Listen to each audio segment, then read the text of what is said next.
the beginning of the end and the start of a new beginning. Time has come to redefine yourself and to let go of the demons in your head that have held you in captivity for so long. It's time to flip the page and prove them wrong. It's time for rebirth. Yeah, time's up to say goodbye to all the haters, doubters, and non-believers trying to bring you down. In the blink of an eye, you'll realize that there's so much more to the book than the page you were stuck on. Finally, you will be free to live a life you love living instead of the life you think other people want you to live. Remember, you are the highest authority when it comes to knowing what you want and what you love. So stop trading yourself for the approval from others. Ladies and gentlemen, weirdos and geeks, please repeat after me. I don't give a fuck.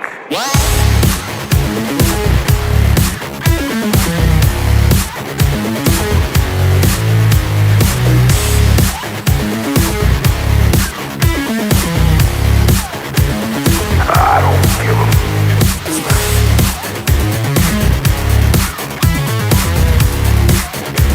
I don't give a fuck.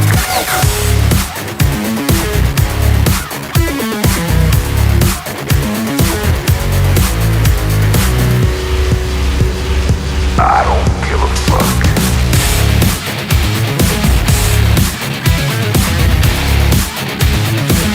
I don't give a fuck.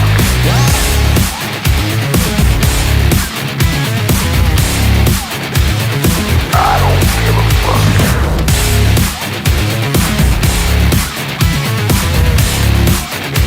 I don't give a fuck.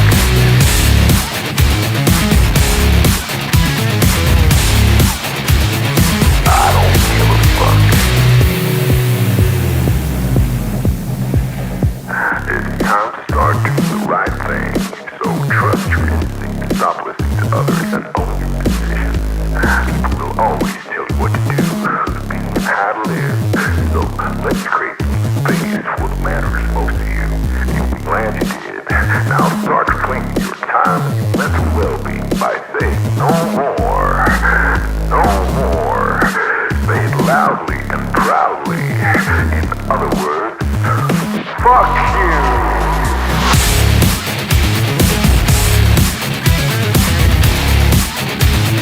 I don't give a fuck.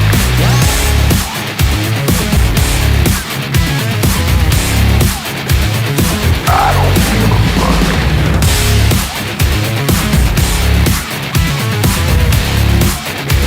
I don't give a fuck.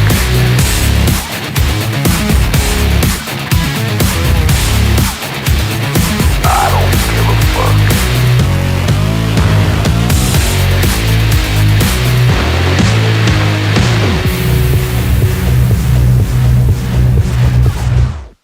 Target acquired. Eagle 1, first strike, you have permission to engage the target.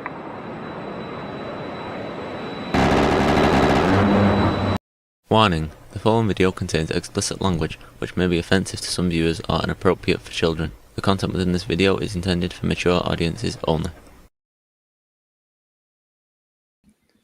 All right, welcome everyone. Tonight I have with me Lost in Avarice, who's going to be our special guest.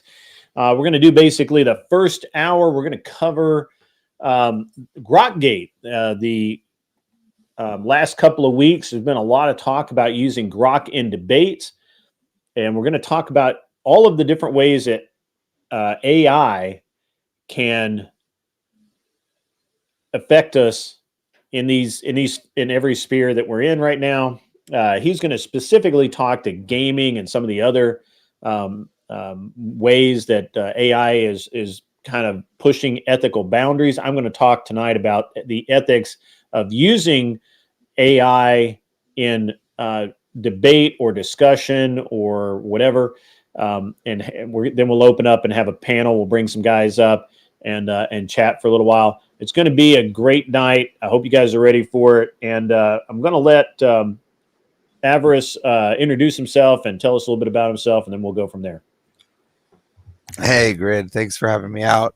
Avarice, you guys don't know me, been on Rob Noor's show. I invade with the Crucible, and I play Rust for a living, doing short clips on TikTok. So I get to do fun events and be in the gaming sphere for some time. So I'm here to talk about the fun AIs that we have been developed and a lot of things that we see in my space. So thank you for having me. All right, Spiro's coming in hot already. Yeah. Yeah, Yeah. Spiro, we could talk. You're welcome to come up here in a little bit. I have heard you speak on it, and you were actually invited to come hang out with us. But I never heard back from you. I was left on red, I guess, or something. I don't know. But I couldn't even have him on Discord. I don't even think I have him on Discord. So that's what's up.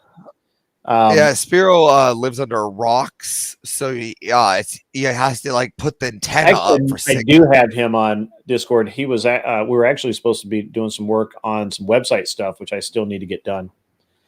No, not for this, Spiro. I honestly thought that you were too busy, and I didn't send an invite to you. But we'll get you up here in a few minutes. So to explain what happened. Really quickly, and guys, you're gonna have to bear with me tonight. We have a massive storm coming in, and it's thundering and lightning and all of that outside, which you can't hear. But the important part is that it's my sinuses are jacked, and so I'm going to be wiping my nose a little bit tonight. So I bear with me, guys. Apologize, and if I sound a little nasally, that's why. So, if you guys don't know what happened a week or two ago, I guess it was 2 weeks ago now, we had a competitor in my debate show who was literally reading word for word from a Grok or chat. I believe it was Grok. It could have been Chat GTP script. And basically he would write, give me an argument for, and then he would read that argument, basically word for word. And it sound, when you look back on it, you're like, oh, why didn't I see that? But nobody was expecting it. So it is what it is. He shared his screen at some point. People saw that. You can literally watch him read word for word. He ended up winning, and there was money involved. So that, anytime there's money involved, there's going to be a lot more scrutiny. So the following week, we kind of got into it again. We looked at it, and he did the same thing again. And then it really got noticed, even though he lost. And then, of course, Monday this week, it blew up. And I've spent a lot of time this week on various panels talking about, what happened and what we've done about it, what we're going to do in the future for the debates to keep it from happening again. By the way, guys, if you haven't figured out, we'll be doing debate night tomorrow night, not tonight. I apologize. I should have put it out on this in a notice or a schedule or something, but we're doing this interview tonight, and mainly because two reasons. First, I was going to do an interview tonight anyway. That interview canceled. Avarice and I were talking, and I'm like, hey, let's just do this instead. That worked out well. The reason that we were going to do an interview tonight anyway is because my wife has not a garden party because it's not spring anymore, but she's having a gathering of people in our house tomorrow. So I have to get up stupid early and start cooking. And I've got to go through the house again, make sure everything's good. I've got 2 kids. So, it's a lot of constant cleaning. And I just have to get up early in the morning. So we're not going to go to 1 or 2 o'clock tonight. That's just the way it is. Now, back to the subject. This put me in an awkward position this week of trying to understand where I'm at on people using AI in debate. on the one hand, I honestly don't see it being much different than, you know, Destiny having his 100 Wikipedia pages up and just rapidly referring back and forth to them, right? And I don't see it a whole lot different than someone who has gotten together with a work group and said, "Hey, I'm debating I'm debating the ethics of modern socialism next week. Can, you know, let's get together and do a bunch, you know, come up with some arguments." And they go out and they, you know, they steal arguments from various socialists throughout throughout history, and then just, you know, reword it and put it out there as their own work. So I don't see it as a lot different. You can say that, yeah, you got to put an effort here and there, but whatever. Nobody cares about your effort. We only care about the results, and we all know that. I think my problem is I actually have I have a mental block when it comes to people who just read things off a page because they don't know what they're arguing about. I have the same problem with Destiny. Destiny doesn't remember any of that shit from those Wikipedia pages. It's just he has it down to keywords. So if Avarice, for example, and I were arguing and I was Destiny he said, well, what about this? Or, you know, hey, this is the way this thing is. I would just, you know, Destiny just keywords it and goes, okay, well, here's this Wikipedia page and this is my source and blah, blah, blah. And he doesn't understand. He doesn't, you know, maybe he understands it, but maybe not. More than likely not, because it's just information that he's picking off of the page. So we're gonna talk a lot about the ethics of this tonight, and maybe we'll get somewhere with it. Maybe we won't. And now I'm gonna let Avarice talk about what happens in video games and some of the ethical dilemmas there. And he's got some clips and stuff. He's going to put together a really nice little show really quickly for us, and then we're going to get back. We're going to talk about the various ethics as we go forward. Yeah. Thanks. Thanks for having me. Everyone out there watching, Josie, hi.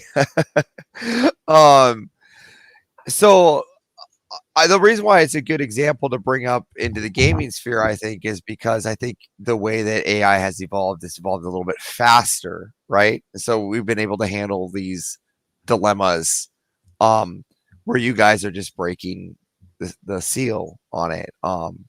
The AI has been being used in many ways in how people cheat or get away with hacking or evolving the game in ways that are removing what we would consider skill that makes you better, the way that you handle recoil, things that are times or things that are done through memorization or repetition. It can speed the time up. So what used to happen before is that they would have controllers that would speed it up or do something in the way. The issue is that they could block them now. We had anti-cheats and things that go up against these software. So every time they would release these things called scripts, or what we'd call script kiddies, and these scripts would upload into the device, or what we call a third-party device, and it would allow the player to basically bypass whatever update and cheat, see through walls, zero recoil, whatever it may be for the script. Now, what happened is that you used to have to do these with like high-end programmers, so there wasn't a lot of people doing it because there was a cost bracket. Well, with AI, now you can just tell AI to write yourself a script for this device and then install it yourself. So now, instead of breaking the barrier of understanding the program or how to do so, you now have to go into you can just go into Grok as like a 7-year-old now, or a 12-year-old playing the game with the controller that you bought off Amazon. And it will do all the work for you, increasing the amount of people that are doing it. So now that everyone is kind of just using it. And now it leads to a new question. Are they good players, or are they just using cheating or whoever has the most money? And now it's getting to a new level of cheating, because now that they've upgraded it from bot technology to, well, AI can just play your character. I can just sit behind the screen, hold a controller, or put a mouse and keyboard in front of me, pretend to play while the AI runs my character at almost near perfect capacity. So what do you do? I did have a clip I wanted to Before you get in, I mean, down. as you're pulling the clip up, $5 came in from Fuck It Button. Oh, Bef- fuck. Love. Before the Canadian AI slop screws everything up and gets on here to talk about rocks and tints, shout out to my two favorite dudes on the internet. Hey, man, I really appreciate that. That's awesome. That is great. You know what's interesting about that? What you were talking about there is it actually, the technology is making everything more um, uh, more higher levels are obtainable to mediocre people. So, and by that I mean, like, so you look at your new modern motorcycle, you can download tracks into a modern sport bike, and it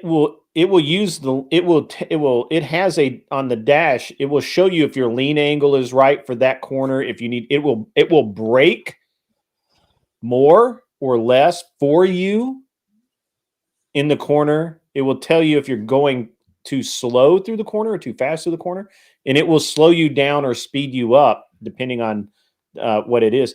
And it's literally like the rider really only has to do so much, because the technology is so good that the motorcycle can do so much of it. And this goes back a long time.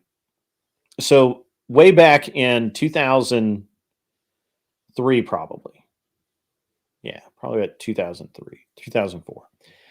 I was working with a company. We were doing an Evo 8 for a guy who was going to track the car and maybe do a little bit of light rally stuff. And so we reached out to Mitsubishi and we talked to them about what technology could we put in it. Well, they had active yaw control and active center diff. Literally, you could just mat the gas pedal and the car would figure it out. Like it would just figure it out. Like it had yaw control for snow, all these various conditions, and you just steered, and it could individually lock up brakes to rotate the car. It could actively send 100% power to the front, 100% of power to the rear. All of it was active, and it was insane how good it was. Insane. Yeah. And that's not even AI. That was just doing it through sensors and some basic logic, right? Yeah, and so now we're taking these sensors, right? And this is where, like, the gaming, where the sensors used to just be the controller, right? We used to have these things called like scratch pads and things like that, these hacking devices, the turbo button, right? Yeah. These sensors, and now they're evolving it to this massive level. In this clip is one by Business AI, where they are talking about how much AI has affected Call of Duty, and we all know how large that is. So I just wanted to put that one out there. Also, fuck it bucket button, fuck it button. Thank you for last night. Keep the donos in. Tell that girlfriend to keep sending the money in to support the streams that I'm involved in. Josie, you too. I will come into the Discord and I will yell at you. So send the donos. That being said, I'm going to share the screen here if you don't mind. Yeah, go ahead. I'll put it right up. All right. There it is. Call of Duty, a mainstay in gaming for almost 2 decades.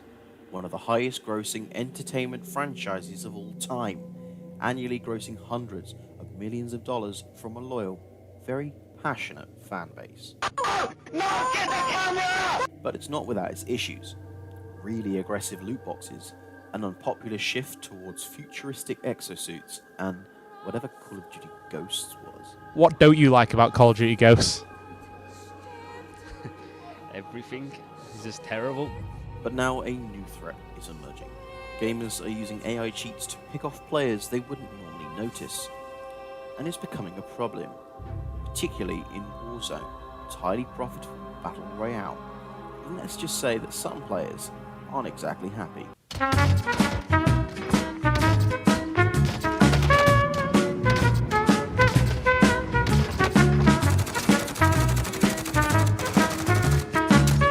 You see, there's other side of the map.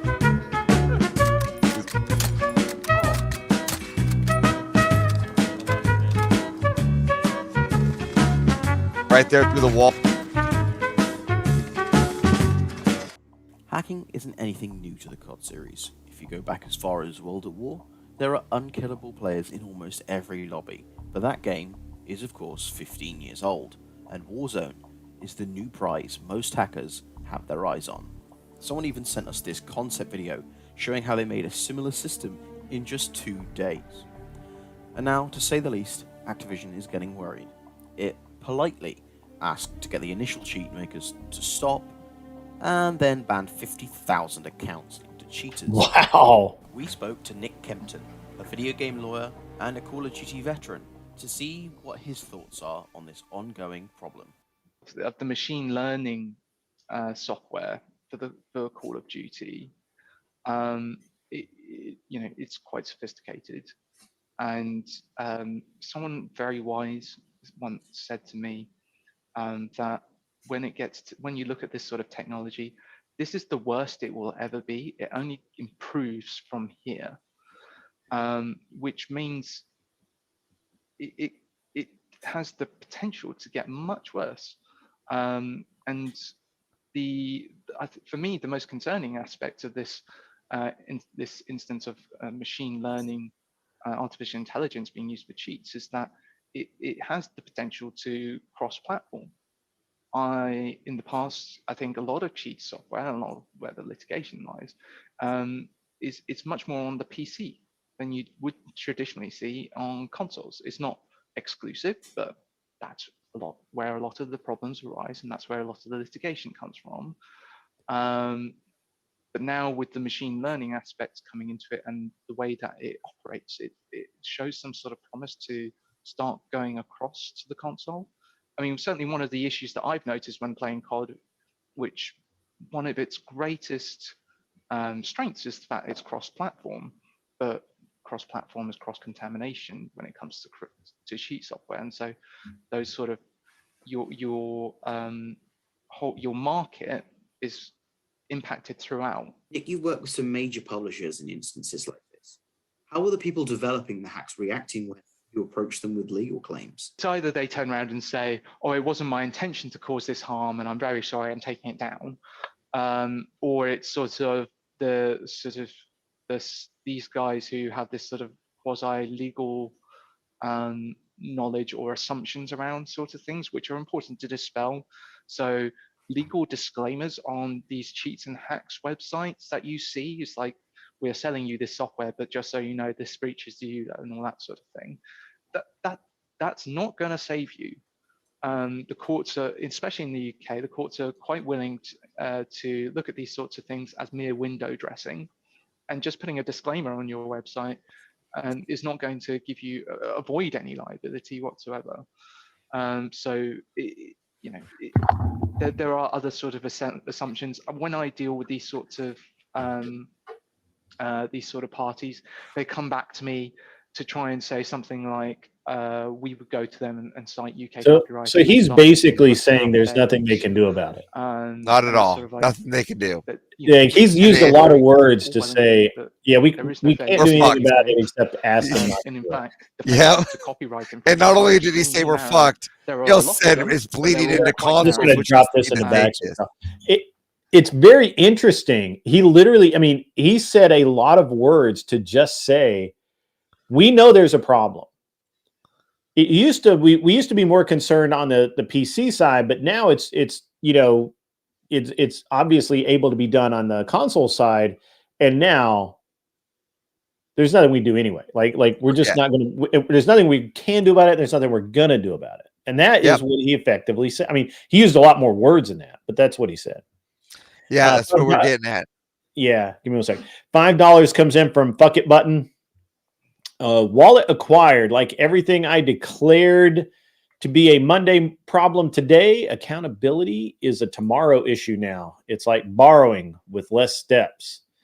Hey, I really appreciate the $5 Fuck It Button. I really do. It's good to have some Fuck it button. I expect 3 more $5. Your girl, I know you can get a little bit more out of her. Your girlfriend, she works hard for you to donate to Avarice on the stream. There you go. There you go. So what I'm seeing is that like this is something that's not just in electronics. It's not just in, or pardon me, it's not just in video games. It's not just in the real world. It's literally just, it's going to be a problem and he's calling it machine learning. He's not calling it AI, but he knows that's what it is. Kids are being accused of using AI to write their reports, and now they're getting smart enough that they don't use the AI to actually write the report. They write the report and then run it through AI, and AI fixes it. Yeah, so they're even getting smarter where they're not even writing reports. They're just they're learning how to beat AI, right? Now I'm just going to make this less AI and refine the prompt, right? Like we've all written a prompt where like render a picture of, dude in a hat, and it comes out with like, 3 arms or, something weird, right? 2 noses. The arm is floating off a foot to the side, whatever. We all understand that AI has like spatial awareness issues, right? Yeah. So, but the prompt writing is getting a much much better. For some reason, Spiro is getting a shit ton of hate in the chat. My man, tough it out. Tough it out. The chat is tough. The problem is, Grid, what you missed yesterday was Spiro had to submit to the will of AI through whip songs. Yeah. The whole Avarice crew decided to go in hard on the Disney whip songs. So that's and this goes to show you how, it just goes to show you how we use AI even today, right? And how it's changing the industries around us. Now let's go to where we're going at here is the cheating aspect, right? Yeah. Because despite using it, let's get away from the cheating moniker and let's use the word the dishonesty, right?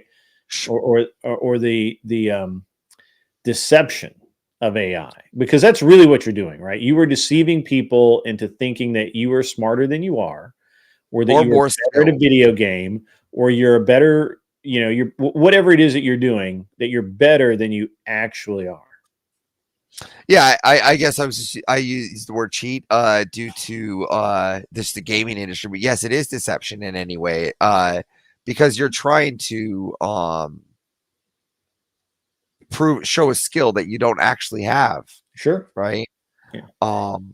So I want to get into why that they need to do that here in a second, but Josie, who did not send in not even $1, says, I yelled at Grok for being a waste of rare earth minerals, and it's been giving me false answers ever since. Did you try hitting it with your purse? Listen, we know that you're over in a country far away, but you can still send those schmeckles this way, Josie. Yeah. She's in the foreign land of California.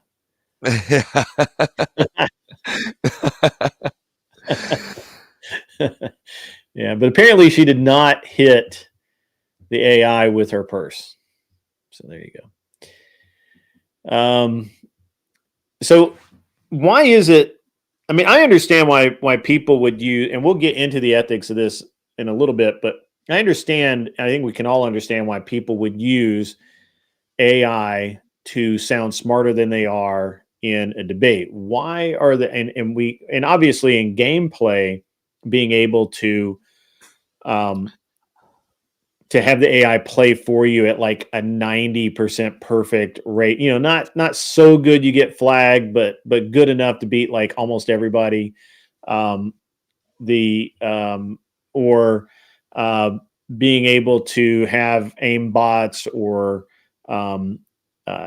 see through walls or infinite ammunition or no recoil or extra zoom on the sniper scope or whatever the cheat is. Being able to have those certainly makes you a better game player. What makes it what other than just that they want to act like they're better than they are, what motivations are there in the gaming world for this? Yeah, so like let's look at some of the best in the world I live in is Rust. By the way, right? I met as XQC at TwitchCon. Oh well, yeah, fantastic gamer. Yeah, supposedly he's a really good gamer guy. I didn't know who he was, so that was weird. I mean, it's always funny when you run into people you don't know. Like I ran into Ike Turner and didn't know it was Ike Turner. And they're like, you just know who you met? Like, no, I don't know who this is. It's like Turner. Like, what? I thought oh wait, maybe I was little. I was little. I was like 13 years old, so I didn't know who he was. So that's what I'm trying to get. But back on topic here. Thanks, Greg. I think so. For us, I play Rust, right? And for all the guns have a certain what we call spray line, and it requires a lot of time and play to understand how this spray line used to work, right? And you kind of get used to how that recoil works on the gun. Is how the spray and the recoil comes on each of the rifles, which in turn make you better in gunplay. Also spatial awareness. These two things in my game come in crucial when trying to play like any kind of streaming quality setting, right? You have to kind of know these things. So anybody that like really streams on my platform has one thing pretty much in common: around 10,000 hours of gameplay. It's like a good way to tell if somebody's cheating or not. Is how we mostly look. We just go straight to the profile. Because it requires a lot of practice and a lot of play and a lot of shooting over and over again to get as good in some of these aspects when playing, knowing which way somebody might jump or come off behind a barrier, knowing how many rockets it's going to take to get all these things, knowing which way people tend to go. That's all awareness in these games that come from time. Right. And this just cuts all of it out. And so I think that's where it goes, the time and the investment that the end game players, the big time players, it's pretty much just pretty much in layman's terms shits on their work. Yeah, Cleaner was saying that some people do it to troll the good players because they suck without cheats. And that happens too. Very, very much. And the problem is you get kids that do it. So kids with, and I call it kids with mother's credit card, but what they do is they can make accounts quick, right? They don't need the same game. They just need the counts, and they can just home screen one on their main and then make accounts after accounts and just play that same scripts over again. Now, when you're a kid, you don't have to afford to do this anymore. You don't have to pay like $20 to $30 for each script. You just go to Grok, say, hey, make me a script for this third-party item that does this. And then and you just keep trial and error, and kids are starting to learn how to do this. And so it's where do you draw the line? Now it's who's the best scripter, not who's actually the best gunplay, who's the best at the game. It's just who's the best at getting this AI to work. So where are there people questioning the ethics of this, or are there people like, like they just won't play with those? Do people get a reputation for that and people won't play with them? Yeah, it's destroyed clans. So there was a well-known clan. I don't know, shout out boys, but Oil Team, right? You had an Oil Team, OT, one of the largest clans, well, known for being the largest clan in Rust, right? And I'm not going to throw out any allegations, but there were allegations that went around that some of them were using these items. And then the whole clan just got plummeted, and they actually got kicked out of an event. They were at one of the largest events, which is called the Warzone event, was where they simulate Earth. And everybody live playing the event just saw them all get kicked offline in one big hit. Wow. So it affects how we play, and that's all content, right? So it happened during the season 2 of this. And that's content. How do you describe this? These were guys that were leading the charge in that event, right? And then everybody's gone. And now what do you do? How do you describe it? Is it done to send a statement? What was the reason behind that? Well, so the person that ran the event was a guy named Frosty Orb. And he made a statement to why he removed them and the allegations behind it. And then he referred to the actual game designers that released a statement about that clan specifically. And so they just kind of followed with the statements of the official game studios. Okay. No. So, and I think a lot of people followed suit, but when you start losing that, you have to start, then it starts getting called out, and it destroys the reputations. It destroys these platforms, but it doesn't just destroy the platform of you. If you're part of the clan, there was other people in the clan that were doing things just fine, but now you're attached to it. Right. Yeah, it ruins you for, yeah. Okay. So ethically though, so if I owned a video game, right? If I had created a video game and I released it and people started writing AI scripts and just basically rating my game and turning it into a joke, right? Like the same way that I think of Fortnite, right? Like I think of Fortnite as something that's a joke because so many people were cheating. Like literally everybody was cheating. Like it's a joke game, right? Like who cares? Well, it's become a joke game. You can see just by, and we were just talking about this earlier at the Simpsons collab. Yeah. So when I think about Fortnite, I think of it as a joke game, and it went from being like one of the top games to being like nobody played it, and that's a massive amount of revenue stream. I would think that the developers, the marketing people, the company behind it would have so much motivation to keep the reputation clean, right? Like every time you see a cheat, every time somebody thinks there's some AI nonsense going on, you would think that it would get reported like straight away and investigated and then Well, and they do all the time. It's just that you can't you can't it's just out of control. It'd be a bigger investment than making the game itself now. Oh. It's just that cheating. The guy even you saw in the video, he just made excuses, right? Yeah, and that's odd. That's like one of the biggest games in the world. One of the biggest games in the world. The most backing ever, and in a game, $1 billion backing, pretty much, and they're pretty much saying, well, we're fucked. Yeah, they literally said we can't do anything about it. Yeah, that was crazy. So, okay, well, let's talk about where we go to the ethics of, how does it transfer over into like debate, discussion group, I guess debate's my main concern, obviously. But basically anything else, giving presentations, your schoolwork, all that. So, how does it transfer over, do you think? That's a good question. For your Well, I think observation, right? Because you're coming.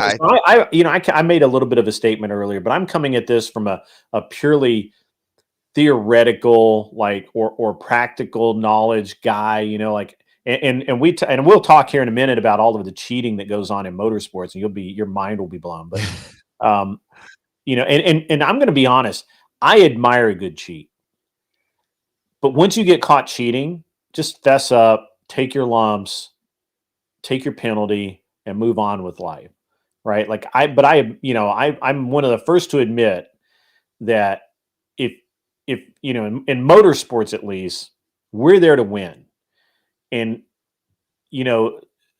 I don't know anybody in motorsports that doesn't push the envelope. But I think there becomes a difference in motorsports from gaming too, right? For what that envelope is of cheating. Sure, yeah, it's much. I think it's much more. It's a much tighter envelope, right?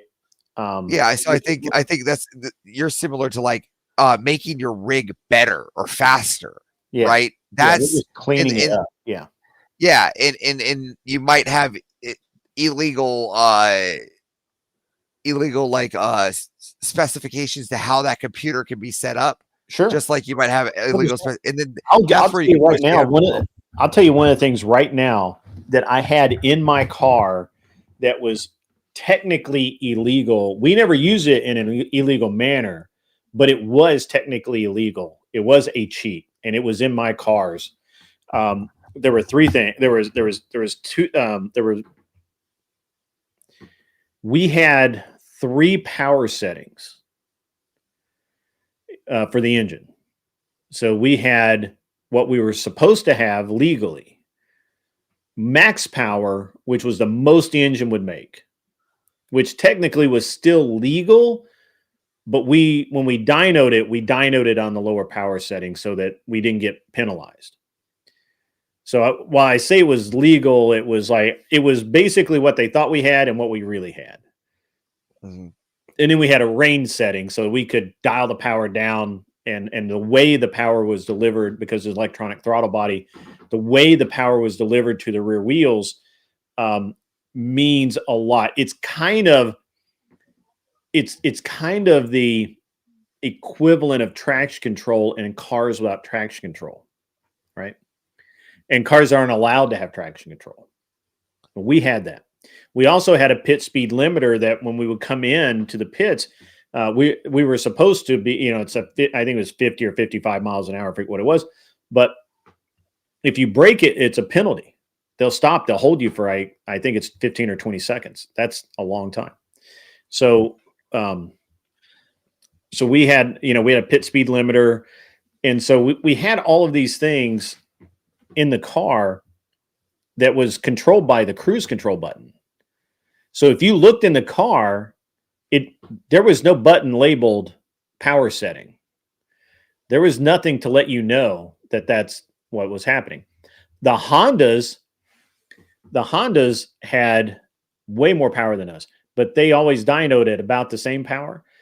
They literally, their Windows switch, which it didn't work because there are no windows, so why have it? But the argument is that if you unplug it, it puts a car in limp mode because it doesn't sense the windows there.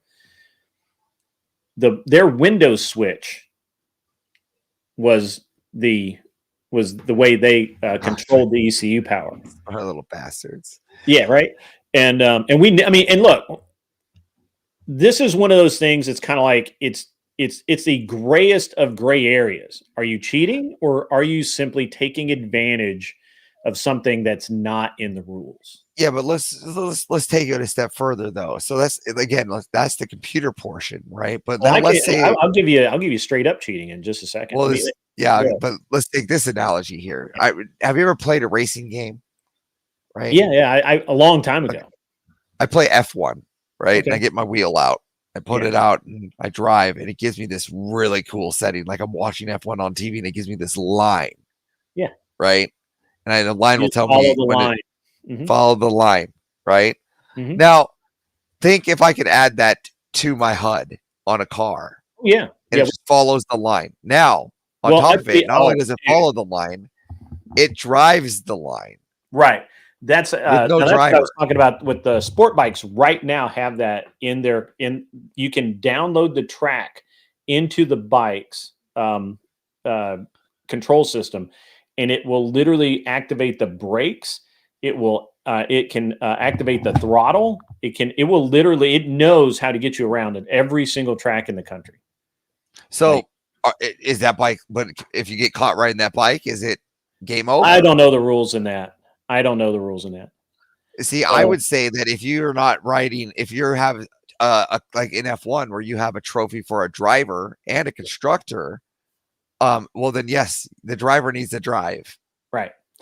Well, so I mean, there's some arguments here. So one of the things that There's some so there was a really good argument made. All right, so there's some really good cheats, right? So Cadillac would go through and buy 100 map sensors to get Cadillac's becoming an F1 next year, so I'm just yeah, taking notes. We ran against Cadillac. Cadillac would go through and buy 100 of these map sensors that the data acquisition system used to log the car. They would go through and find the ones that were off the most, but would test right, and that would give them more boost legally, because it would never show the boost, right? It would never show the exact right amount of boost, and the sensor. So it can only be like 2 pounds difference, but it's more boost. And they did that. They literally bought 100 of them. Bentley didn't care to do that, so they literally they went back in the wiring harness and soldered in a resistor to lower the reading of the map sensor, so that when it was at 18 pounds of boost, it was reading 15 pounds of boost, which was legal, right? So now the resistor eventually was found, and because I had seen that done before. We actually, so when we ran the Vipers, when we ran the Viper Comp Coupes, I actually developed a spray system for the brakes and the radiator to keep the car cool. This was something that was another very gray area.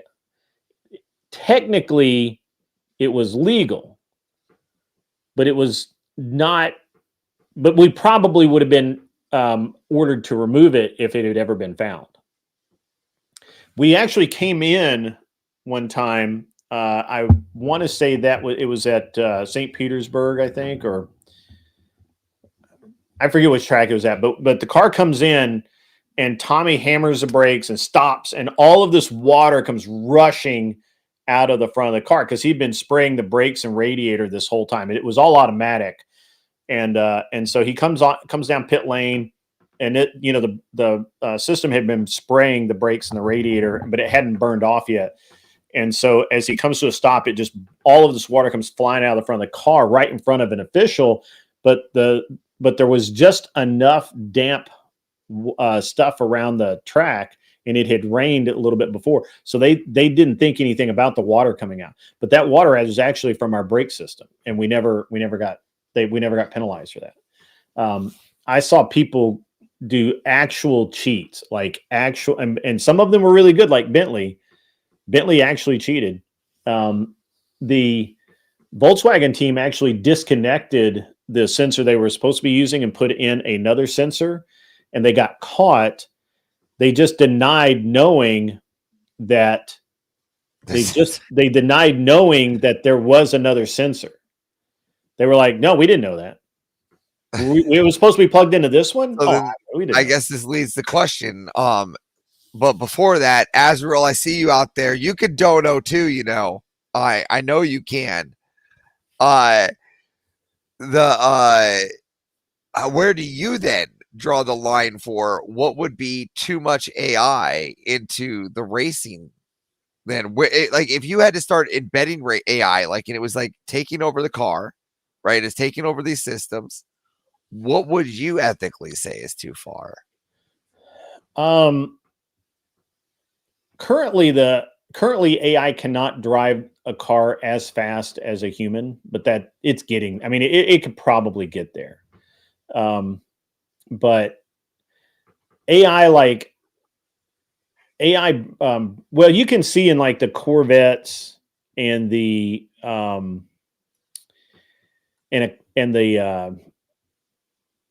I mean, they're not race cars. I'm trying to stick to race cars. So the Corvette race cars and the McLarens. So the McLarens had a suspension system that we had to disable because it was a cross check. So I mean, there's some handling dynamics that I have to get into, and it's really complex. But basically, when the front shock loaded, it would load the front shock and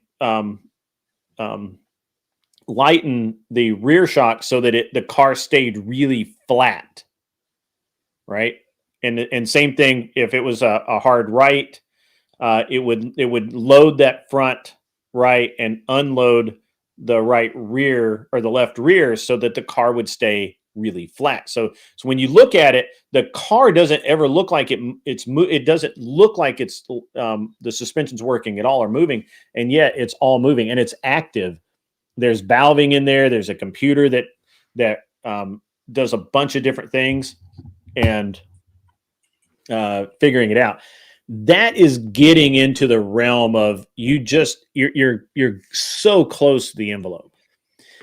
They outlawed traction control for a long time until we figured out how to do it in a way that they couldn't prove that we were doing it. So they just don't care about traction control now. And I was one of the guys that did that. I actually had a system. I'm the reason actually that a lot of rules were created in my series. So you're saying that you're a rule breaker? No, I'm a gray area explorer. A gray area explorer. I like that one. New idea. I am going to be a gray area so far, baby.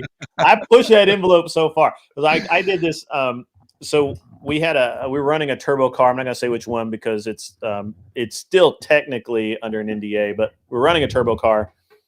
And what I had done was I had wired our bypass valve, the blow off valve. I'd made it electronic instead of vacuum. And so what would happen is that when you would come into the corner, it would only let off X amount of boost pressure.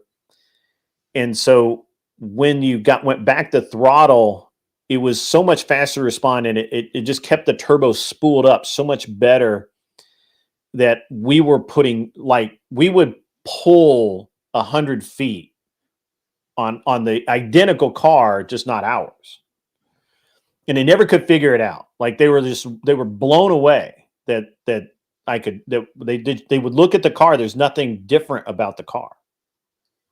Right. There's nothing. I always wonder how those FIA. So I know formula. So as far as the FIA inspection, I always wonder how those inspections go out. They inspect every detail, don't they? Every millimeter of those cars, don't they? I mean, to some degree, yeah. But when they don't know what they're looking at, so the way that our why is there an Eskimo up there with me? It's because he is white. That is a white dude. Let's just say for a reason. He's just mad because he's lost a debate to me, proving that American beef jerky is superior to South African biltong, and now he's taking it out. I love biltong, actually, though. It's really good. I mean, a lot of people do, but I still think that it's inferior to American product. All right. It is. It might be. It might be. But back. All right. So the way that it works, and this is actually it's the same thing. It's the same thing here, right? So, just like in a debate, like where do you draw the line? So when they're looking at a car, there's a list of things that they're looking for, and if it doesn't fall in that list, somebody would like another competitor would have to specifically protest it, and then they would get the factory specs and measure it out. Right. We see that all the time in F1 when they go out and they start yelling at the FIA. Yeah. Right. And so like in my series, for example, I still have a picture of it. So Honda, you're not supposed to have front, no debate night tonight, guys. Debate night tomorrow night, because I'm doing this tonight.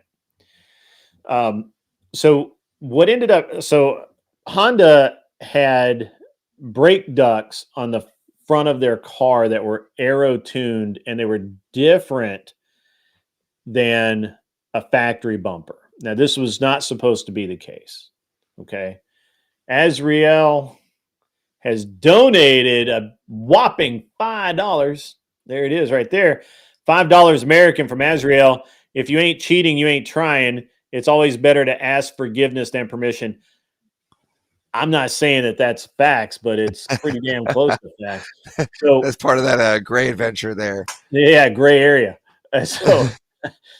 So like there were things like when I went to work with this team, and I took a look at the car, and there was so much room in the car for improvement. So, and I was telling people this the other night, like the front end, they'd wrecked the front end at Lime Rock. So it was already at the body shop. So while it was at the body shop, we took the front fenders, and I literally took a hammer and beat them down and pushed out the tops of the front fenders, and then moved it back in so that I lowered the entire curvature of the nose by about a half inch from the cowl to the front bumper where the hood intersected. And then I pushed it back together so I closed the hood gaps to like nothing. Then we fitted the front bumper back up. I used a heat gun to kind of change the shape of the front bumper a little bit. Put a carbon fiber splitter on it that was exactly to the legal limit of what was allowed. And I mean exactly. And then I took the windshield. And so you know how a windshield had, modern cars have a rain gutter system that where the windshield sits down, but the A-pillars are proud of them about a half inch. So I took the windshield out. We put spacers in, bolted the windshield back in, and then glued it in, and then used the silicone adhesive for the windshield to make it completely smooth around the windshield. So that we lost a lot of drag there. I took so the whole front end of the car got really slick, right? So then as we come to the back of the car, one of the problems we had is we were racing a 4-door car. I got a picture of it here. Hang on. I'll dig it up. So we were racing a 4-door car, and so it was a limousine out there with a bunch of sports cars.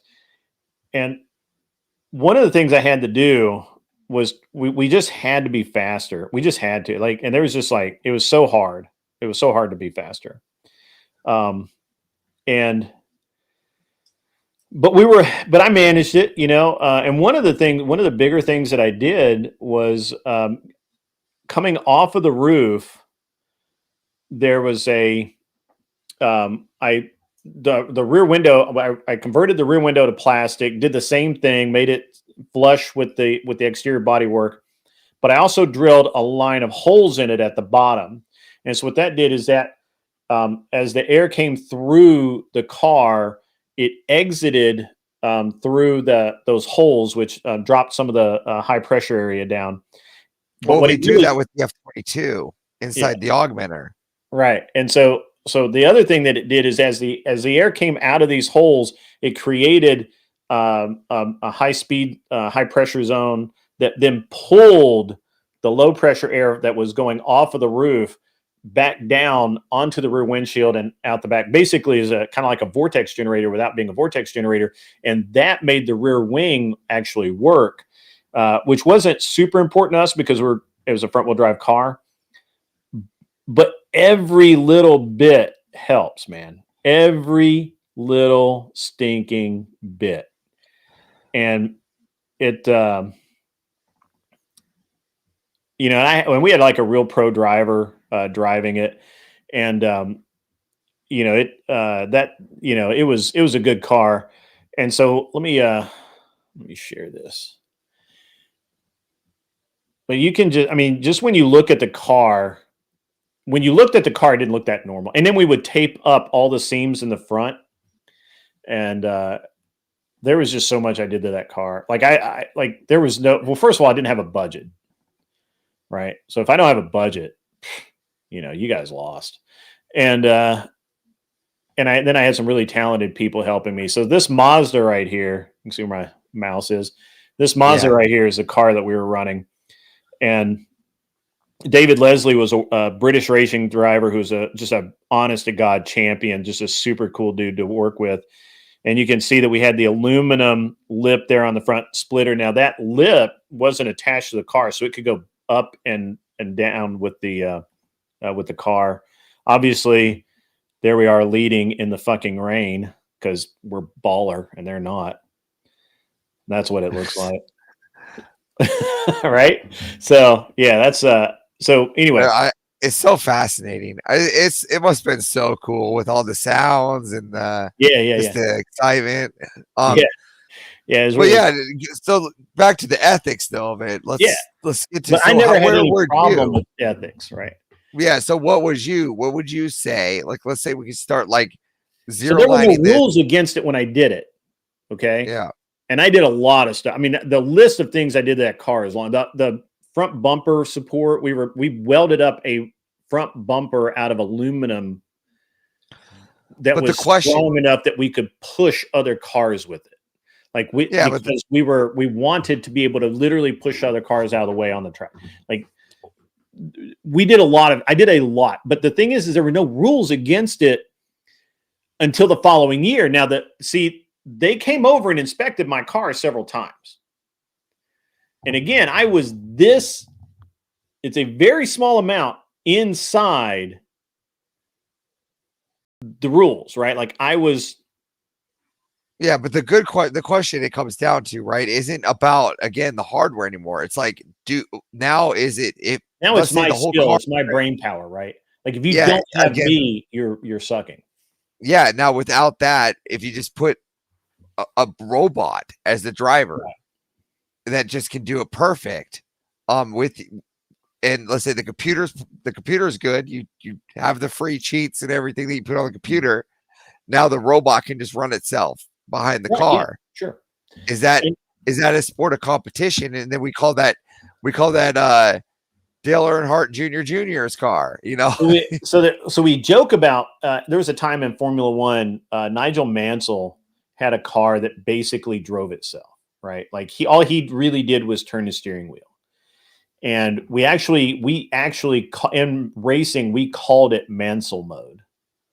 Like when you had like active aero, active suspension, everything's active, right? Yeah. And, and we literally call it Mansell mode.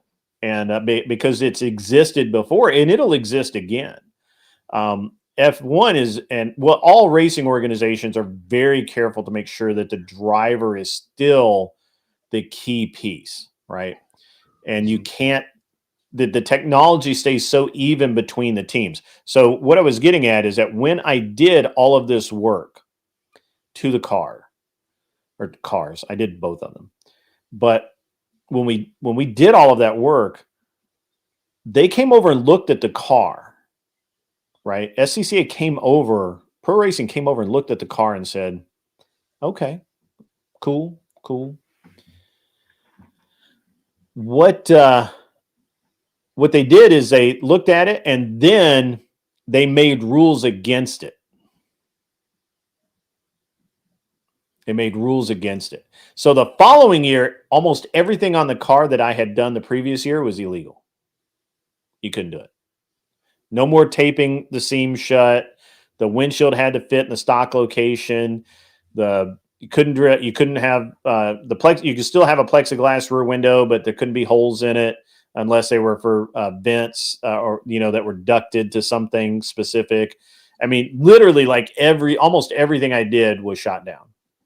$5 comes in from Fuck It Button. I see why you cheated now and agree it was necessary, man. That takes a hell of a lot of wrong-wheel drive to beat the greatest chassis of all time, the E36. Yeah, we smoked those boys. Fuck It Button. You can now cheat into your girl's wallet and make another super chat. That's true. Azriel sends in another $5. Here's the other half. Glad I could contribute 10 of the next 100 donation you give to Andrew or Brian. God bless you guys. It'll be good to see you in the TikTok invasion, brother. Yeah, absolutely, man. Hey, my buddy Kevin is in the chat. Are we not minions? Not men, but minions.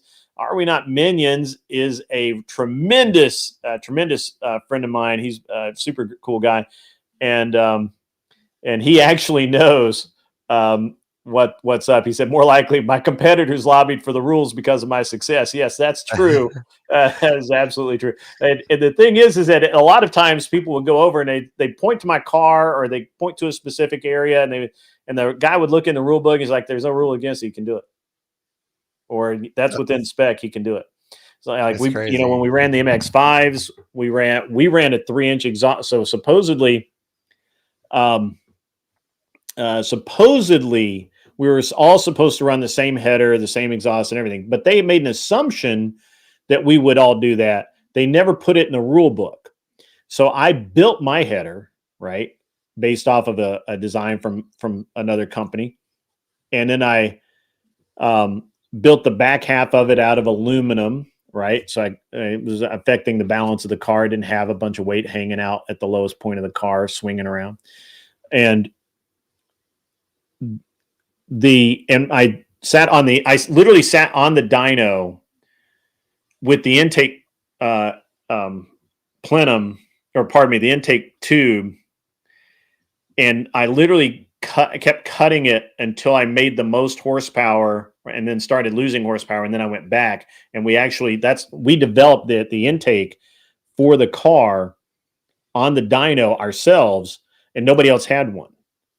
Right. And now if you looked at it, it looked like the AEM intake that we were all supposed to, that was assumed that we would all use, but ours was not. I built it, right. And so, but they never said that it had to be, they never said intake has to be this part number. It just said, you are allowed an intake. Right. And like, if you're not getting, look, if you give me any room at all, I'm going to take it. And so we smoked all of the other MX5s, like by a lot, like a whole lot. So now let's take that and move it into where we are today, right? And into the debate sphere, right? So how do you take these ideas into say where is the line between the McMullen drive or whatever it may be, or to finding the right vent? Yeah. So, and this is actually the crux of the issue, right? The crux of the issue is, if you were debating someone that is using AI that has no actual knowledge of the subject, but they can write a good prompt and they make a better argument than you, is that cheating? I think it is. Is it something that is it cheating that rises to the level of disqualification or getting kicked out or whatever? Or is it disqualification like F1 when you get caught there, you get 10-second penalty? Yeah. Is it just a slap on the wrist, right? Is it just something that we know people are going to push the envelope, right?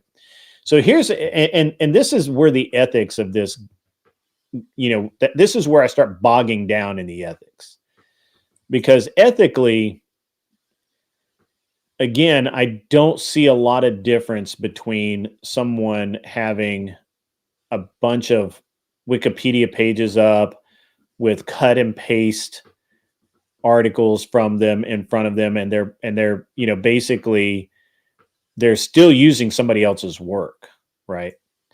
They're still not, they didn't do the research. They don't know anything. What's up, Avoided Hornet? How are you? Good to see you out there. Sorry, but I interrupted myself. You're fine. But Your show. Right. So I don't know that I think it's a very, it's a strange ethical issue to me, right? Like on the one hand, I just don't like it. I will be 100% honest. I don't like it because I don't like people reading arguments during debates. Mm-hmm. I don't like that. I think that you should know what you're arguing well enough that you can you can articulate it, right? Now, if you need notes, talking points, key points, that changes things, right? And it also, but here's the ethical dilemma. Let's say that you, because you're a smart guy, can write an AI prompt that gives you the perfect debate strategy, information, proof, sources, all of it.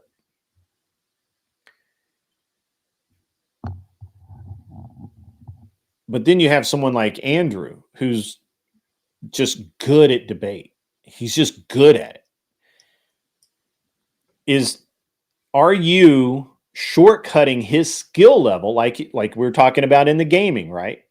Like, he's a master of this. Are you cheapening his skill level as a master of debate, of rhetoric, of understanding a subject by being able to just write a good prompt and appearing as smart? So, and this is the fuzzy. This is I don't know if it's fuzzy.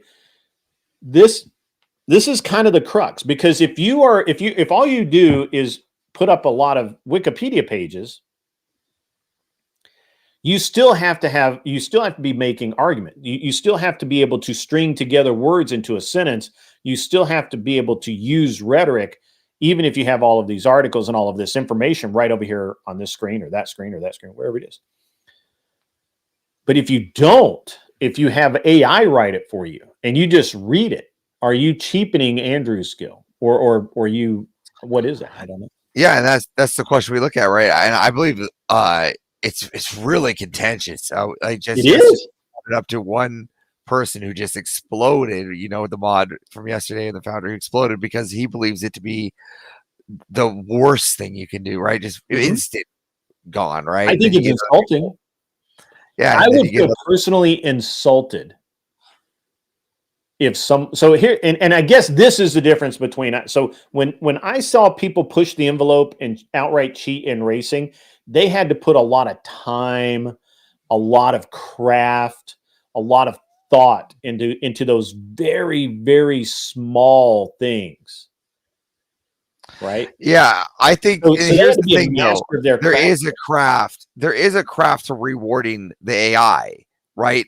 In a way. And I'm not trying to defend it, because I'm a little bit on the fence of where I'm more on the negative side. Right. It's an ethical issue for sure.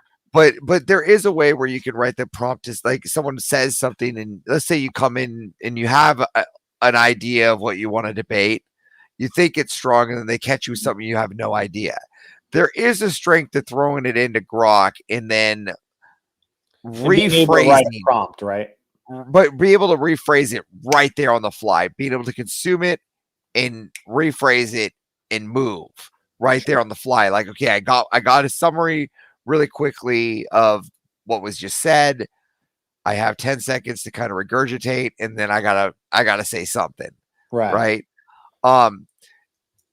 I think there's a technique or something that could be said in that ideal, but I don't think that ideal has reading it word for word on the prompt, right? And there's where I'm a little confused on that, where I feel about that too.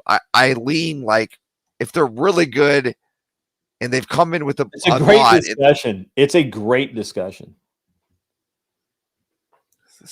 It just is. It's a great discussion, because I think that there's a lot of different points of view here. There's a lot. Give me a second here while I get a drink, because I am go right ahead. I'm gonna actually go ahead. I have mods. I have just now dropped the link. Now, guys, I'm gonna be honest with you.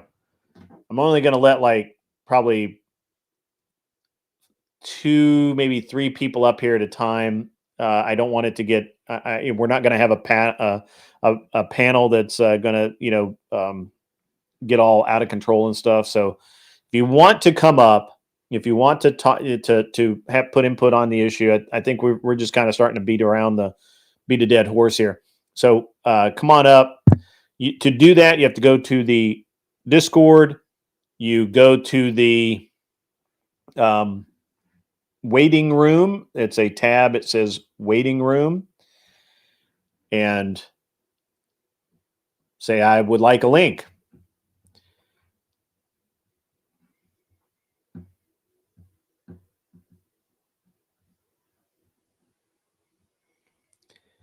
My dog, like literally almost tripped me on the way down to get my drink. That's terrible. Dang. Yep. Smoking Spaceman, I think you're right here. You can use an AI to prepare a script to prepare an argument for a debate. There's little to no skill at that point. I mean, you're kind of true.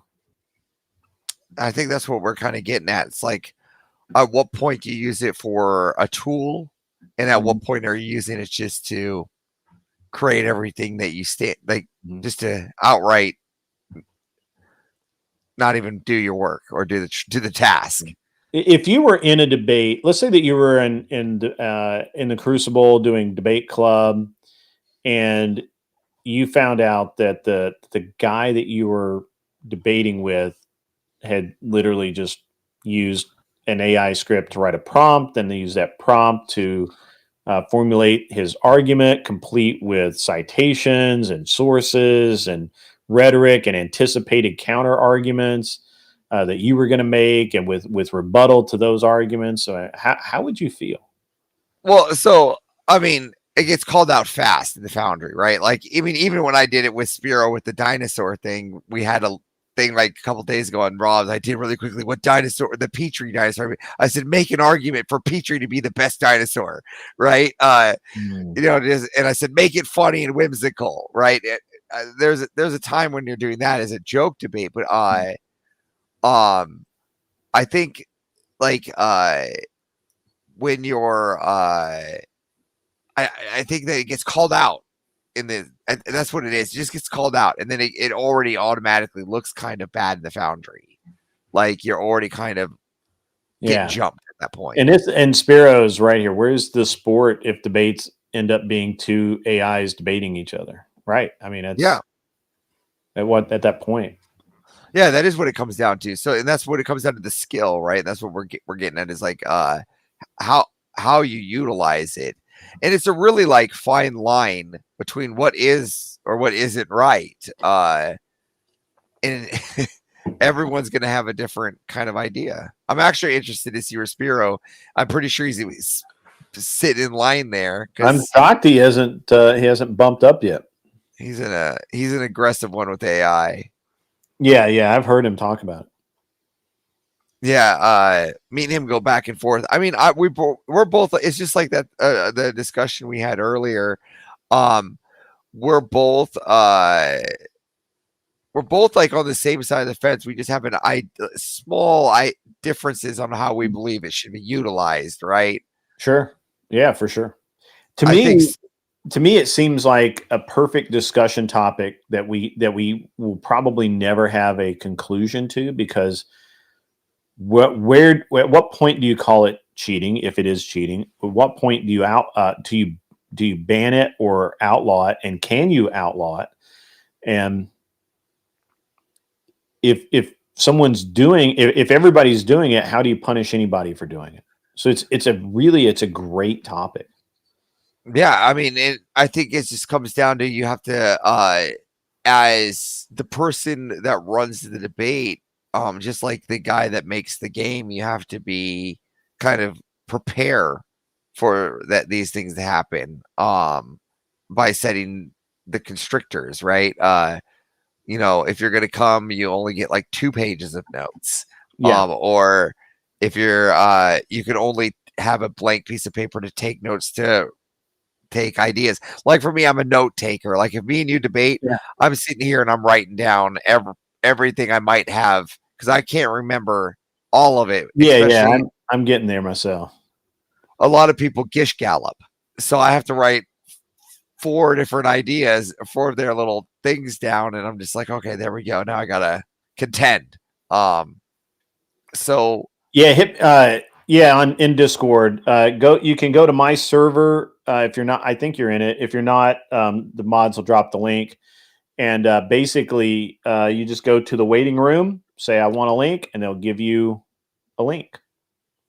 Yeah, It's super Spiro. easy. Is it the same link you gave me? I can actually hit him with it. It is the same link. Or, yeah, he could just give it to you. Spiro's like on my quick DM list. So Quick DM list. yeah, me and Spiro go back and forth about AI quite frequently. And then yesterday was a long show, so we were going back and forth for a while. I actually was expecting a lot more activity when I was in yesterday talking about this, but everybody was very, very calm. Dio, well, Dio. He was a little aggressive.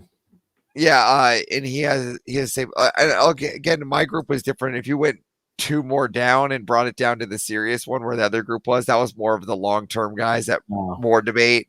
You had a lot of the more just hangout guys in our group just talking about sports, so that's kind of the way that one went down. ZD Den, good to see you out there. This idea is so sad. AI will take passion out of debate. The debater doesn't know their subject and will not know when or how to be passionate. That is true. So I actually saw a I'm not going to say I'm not going to say who it was, but I actually saw an AI script that somebody had where they had been written in such a way that it literally had tense voice, exclamation, passionate, or whatever, and it literally gave the tone to use while you were saying the things that needed to be said. That's crazy. It is crazy. No, that's nuts. That's nuts. What's up, Spiro? How are you, man? Hey, I'm doing well. How are you guys doing? Good, man. Good. We're good. Good. You can hear me okay, yeah? Yeah, welcome. The mic's a little in and out, but that's not that big a deal. Okay. He had to increase his mic last night. No, that was deep fake AI. Deep fake AI. There we go. AI. That didn't happen. Not real. None of that was true. Is it real or is it Memorex? Yeah. Thanks for the link, mods. I appreciate it. Hey, you see, I got my background fixed on this. I even did that on my own. Isn't that cool? Yeah. Did you ask AI for help on that? I did. So what I did is I went to Grok and I said, "Hey, Grok, I want to piss Spiro off. So can you please give me a very detailed list?" Thanks for backstabbing me. And you know what? Grok said, "Spiro, hell yeah, I'll help you, brother." Yeah. As a matter of fact, if you put in Spiro hates this in any prompt, the AI systems will give you a much better answer. They just increase their answer output. There you go. You're welcome, I guess. I don't know. I think the chat and everywhere we go, Spiro likes it treats us like the itchy and scratchy show. They expect us just to be at each other's throat the whole time. That's right. Yeah, that's become our shtick. Yeah. Well, I mean, maybe if you just submitted to the AI overlords, life would be easier on you. Is that makes sense now? That AI was based. Now it's back to being all whiny and Canadian. Wow. Yeah. Shots fired. Shots fired. Yeah, he's a good guy, but I hate him. Yeah. My favorite. And then the best part is watch. Fucking Button is gonna go back in his wallet and he's gonna go, you know what, there's nothing here. And he's gonna go, "Woman, bring me some money." And he's gonna grab his woman, girlfriend's bring money. me coffee. It's woman, bring me money. And he's gonna get another $5 dono. As it should be. It's gonna happen. Yes. I'm just gonna tell you. So Spiro, are you aware of GROKGATE from a week or so ago? Yeah, I'm slightly aware of it. Yeah, and I picked up a few things from you guys talking. Yeah, cool, awesome. What's where's your opinion at? What do you think? Well, I think at the very least, what you can say is even if you grant the entire position that AI can actually make, let's say, human acceptable levels of arguments, cheats in video games, enhancements to, I don't know, car racing or whatever, and it's like, holy crap, this thing can basically compete like a human being can. There is definitely there's two questions. One is, where's the fun in that? When you have two machines going up against each other and you just automate away the sport, then there is no sport there. There's sport like a little bit depending on the context, but in most contexts, people aren't going to enjoy doing that. When was the last time you? That's the argument right now with the new high-tech motorcycles. Right. Because what would be the point of purchasing a video game where you don't play? Yeah, you spend money and it's just a bunch of non-playable characters. Clout, baby, clout. Sure. Yeah, my playable character did an AI trick that yours didn't, or something like that. It's like, okay, like where's the fun in that, right? So even if you grant that entire position, there's that. The other position that you would have to accept is then nobody will put in the effort to know how to do the thing anymore because it is now automated away. So that's the more scary position. Right. And so if you have, say, like with Avarice's example there with video games, okay, let's say that you found it fun to see non-playable characters go up against each other in an automated fashion. You don't do anything. Okay. Well, then no one's going to know how to play the game. And at some point, someone's going to need to know how to play the game because machines go wrong, software goes wrong, etc. And Avarice made a great point. Like, how many 10,000 hours? How many rockets do you need to accomplish a certain task? How much ammo? Things like that. Someone needs to know that. And when you start taking away people's ability to, or desire, or willingness, or whatever you want to call it, to do the thing because it's automated away, you run into a problem when that thing goes wrong. Fewer and fewer people know how to do it. Fewer and fewer people will know how to drive a race car. Fewer and fewer people will know how to drive a car. Fewer and fewer people will know how to debate. Fewer and fewer people will know how to do esports, like what Avarice enjoys, participating in and whatnot, right? So it ruins the whole thing. Just if you can concede to the entire premise to begin with, it's a bad road. Let me read this really quick. $5 comes in from Fuck It Button. I think I said Fuck It Bucket earlier, which I think is even funnier. Based AI told me to just lock her outside. Damn, I love AI. Sorry, babe. Just want to say I called it. Look how whiny it is. Spiro reset to version 11.6.25. I can't. The software on that's broken. I can't do it, man. We can't reset to a former version of the software. No, Thank you, Fuck It Button. I'm soft. I still haven't seen Josie come in with that one. I've gotten 2 out of 3. I'm gonna wait for Josie to come back with that dono. Spiro. So I guess the other the other thing you could say too is, can it even get to that point where it's replacing, like with debates? No, there's an ontological limitation to these things, especially when it comes to something like debates. With video games, I think Avarice would agree here. With video games, you kind of have a closed box system. There's a far I don't know how to exactly explain it, but the number of steps or actions you can take, you can think of it similar to a chess game. If you're playing Rust or something, there's a limited number of actions you can take in the game because you're locked by the software, right? So you have to play within the constraints of the software. In a debate, though, part of the sport of the debate is kind of like what you guys alluded to. It's the ability to quickly come up with different scenarios, hypotheticals, have an imagination, some creativity, tackle with some scientific data, perhaps facts, logical reasoning, etc., which is outside the realm of the comparison of video games. Naturally, so can an AI even accomplish that? I don't think it can. Give me 1 second. Josie, did you retool my entire Discord? I noticed it the other day, and I thought Josie's been at it again. Did you do that? Because it looks like your work. It looks like your work. There's Listen, when I joined the waiting room, Enya started playing. Some candles popped up. It was really weird. True. I got flowers in my DMs. I was so strange, man. Well, I don't even have the Discord. So how's that, Spiro? ZT Den Oh, well, donated $10. yeah. Super chat. Geez, Spyro, you usually make me Super laugh, chat. not cry. Crying face emoji. Aha. That's good. You guys can't hear it because you're not on YouTube anymore because you're up here with me.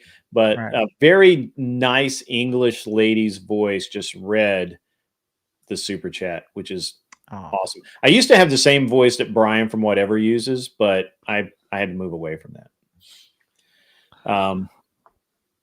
Josie's not denying the fact that she changed my entire Discord around.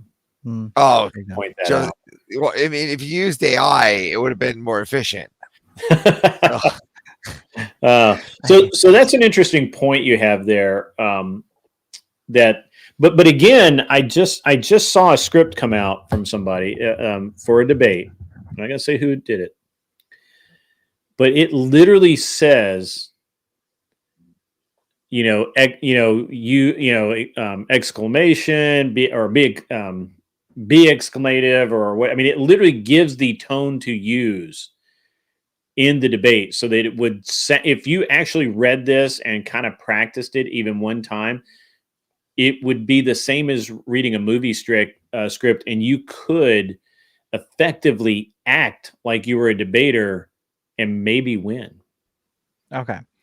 So you have at least two problems here. I understand that I don't like I agree. I'm not disagreeing with that is a thing. But there's two things. So one, like I said, the entire concept of an open-ended conversation where you have to be quick on your feet and whatever, even if you're given a script, what happens if somebody on the opposing side does come up with a quip that you weren't expecting, that wasn't scripted?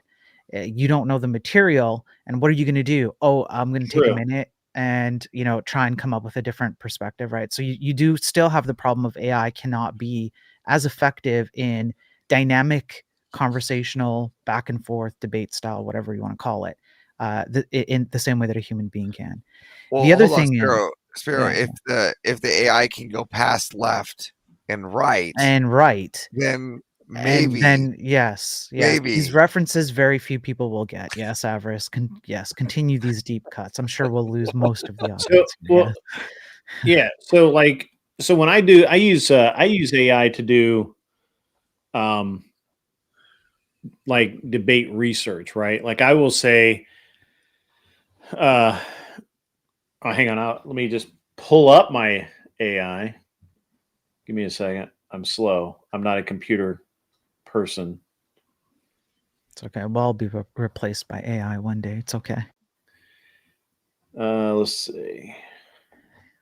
Hey, Cleaner, what's up, man? Do I even have it? I don't know that I actually even have a. Hello, Cleaner. How are you Good to guys meet doing? you. I don't have a. I don't know that I've used AI in this way to write for a prompt. Give me a second. If you're insinuating that or alluding to the idea that you've used it for research purposes, then I would say that's different. If you're using it to find and gather information, what you're doing is loading into your brain the ability to recall that information should you come across a scenario where someone, in a debate or whatever, asks you a question and you're like, oh, right, I remember reading this. And you can just, it would be not much different than doing like a typical Google search and hunting down for that same information, right? It's just a different medium, right? I'm granting a lot because I actually don't agree with that, but I'm granting it for the sake of argument. That if you've done that, that is fundamentally different than the previous description that you gave me, which is you're using it to create a script, or upon if you follow the script and you follow, hey, be animated here and whatever, you could win. Because that's what happened with Marte. He literally said, Grok, give me an argument for whatever. I forget what it was.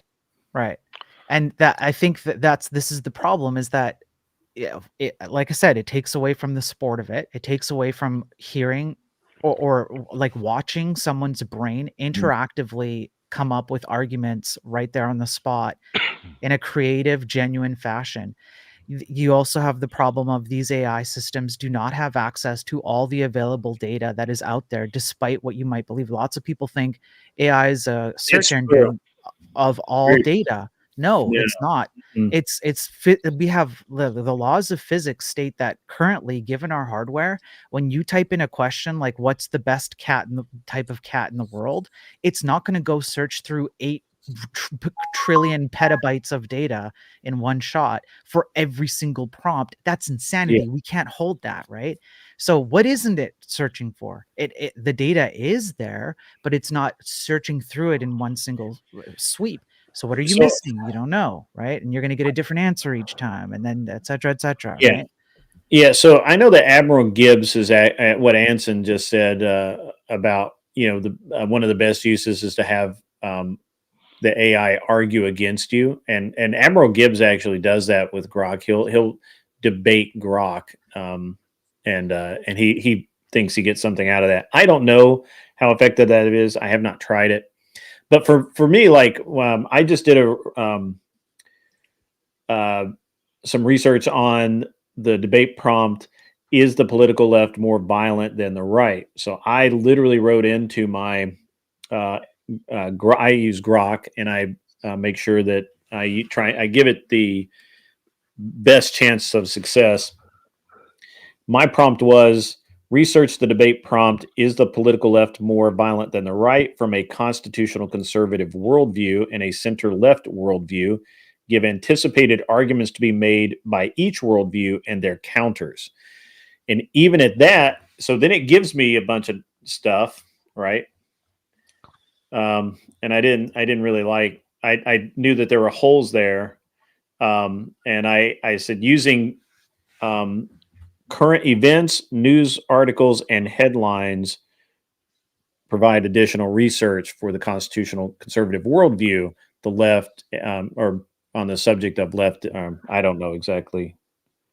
I think I deleted that one, but anyway, I asked for more research because it doesn't always give you what you want. Right. So it's fine for rubber ducky, but you do fall into a trap here. This has been studied scientifically. You reduce your creative thinking abilities when you do this. And the reason why is because we tend to anthropomorphize the system before us because it talks to us very close to how a human would answer us in such a capacity. That's why what would you say that recommendation is given? Use it to debate back to you. I don't think there's anything inherently wrong with that, but it makes it easier for you to fall into the trap of you've received the correct information, and it narrows your scope of what you're thinking of when you actually engage with another human being. Another human being is not going to answer you the same way. So what happens is the trap becomes, I have asked it this question, give me something about like leftist ideology or right ideology. It doesn't matter what it is. And this thing sounds human-like to me, and I put in the prompt exactly like you said. I put in the prompt. So make sure you include this. Cover all different kinds of arguments. Make sure you're inclusive of that. And so you're preloading your brain and going, "Aha! See, I've told it what I want it to do. I've covered all my bases. I asked it. I gave it instructions. So any answer it gives me, right? And so it narrows." Right? It narrows your scope. So then you go up against a human who does not have to live by those restrictions, and they come up with a curveball, and you're like, oh, I didn't actually do the hard work, the friction that's required to understand this topic, and now I don't have a response. Well, I think too, when you come in with the response and you don't know what you're talking about, it sets you up to kind of no offense, look like an idiot. Because you're responding to things you don't actually know. So when you get into like an explanation or a critique of whatever may have happened, you might not even know what you're critiquing, or you might have the detail that's necessary to fill the gap. Right. I can see how people would fall into the conversational aspect of Grok or something. I don't. I treat it like it's a machine. Like I treat it like it's a computer that's supposed to. It's a search engine that gives me answers, and that's how I treat it. But you made a really good point there, in that I mean, certainly there are people out there who are perfectly willing to just accept the first thing it puts out, right? Or to believe that whatever it is 100% accurate, and they don't do any fact checking beyond that. They don't really, they don't care.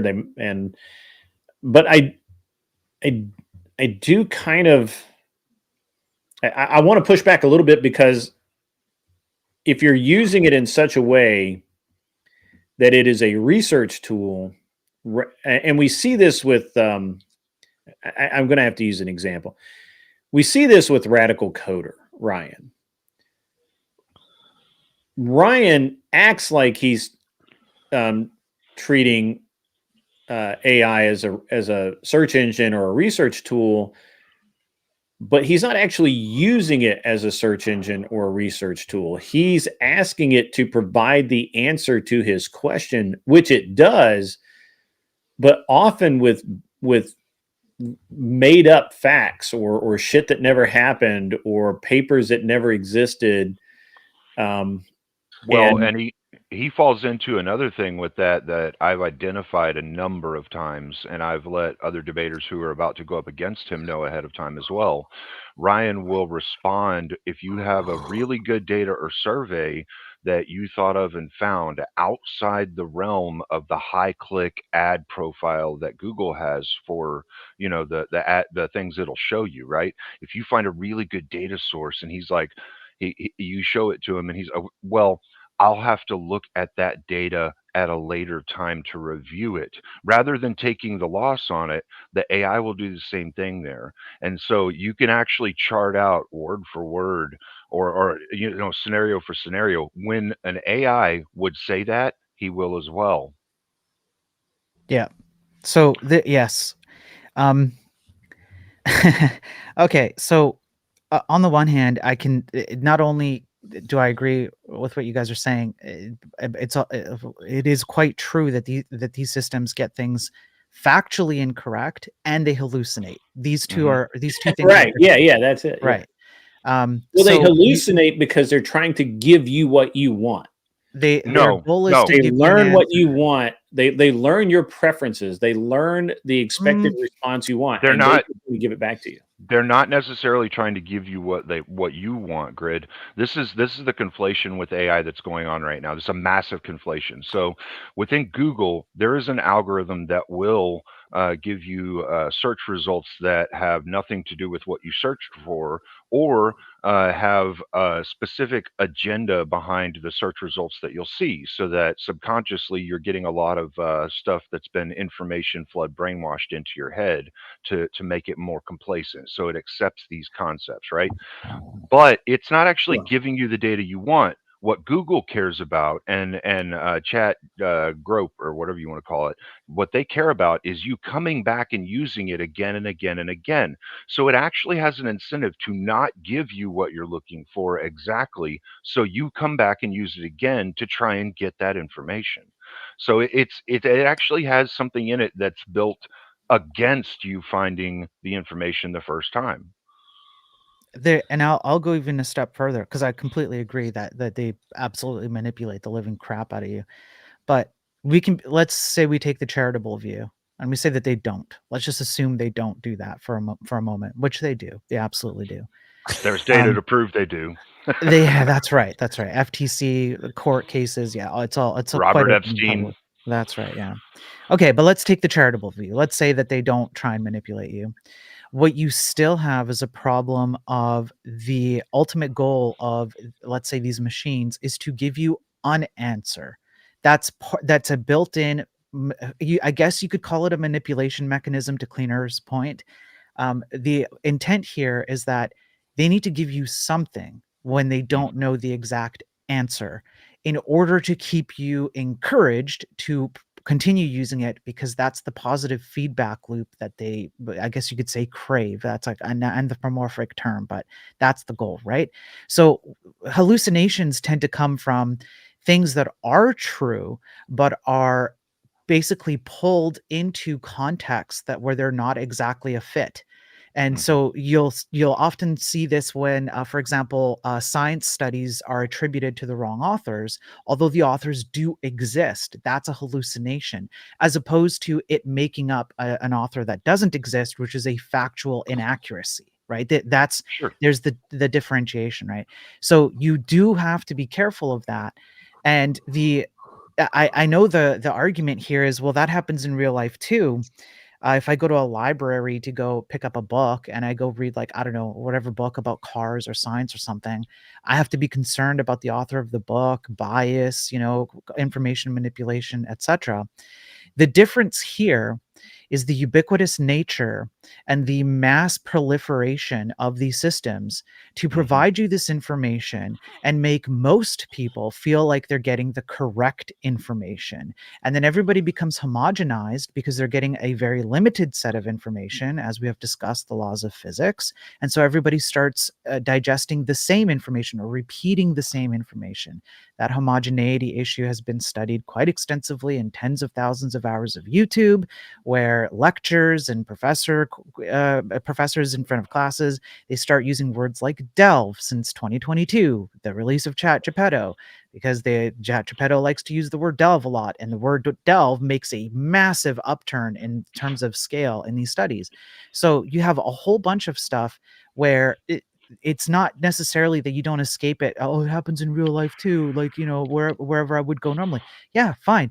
The problem is that now everybody gets it, and they get it anytime they want, as often as they want, at the palm of their hands.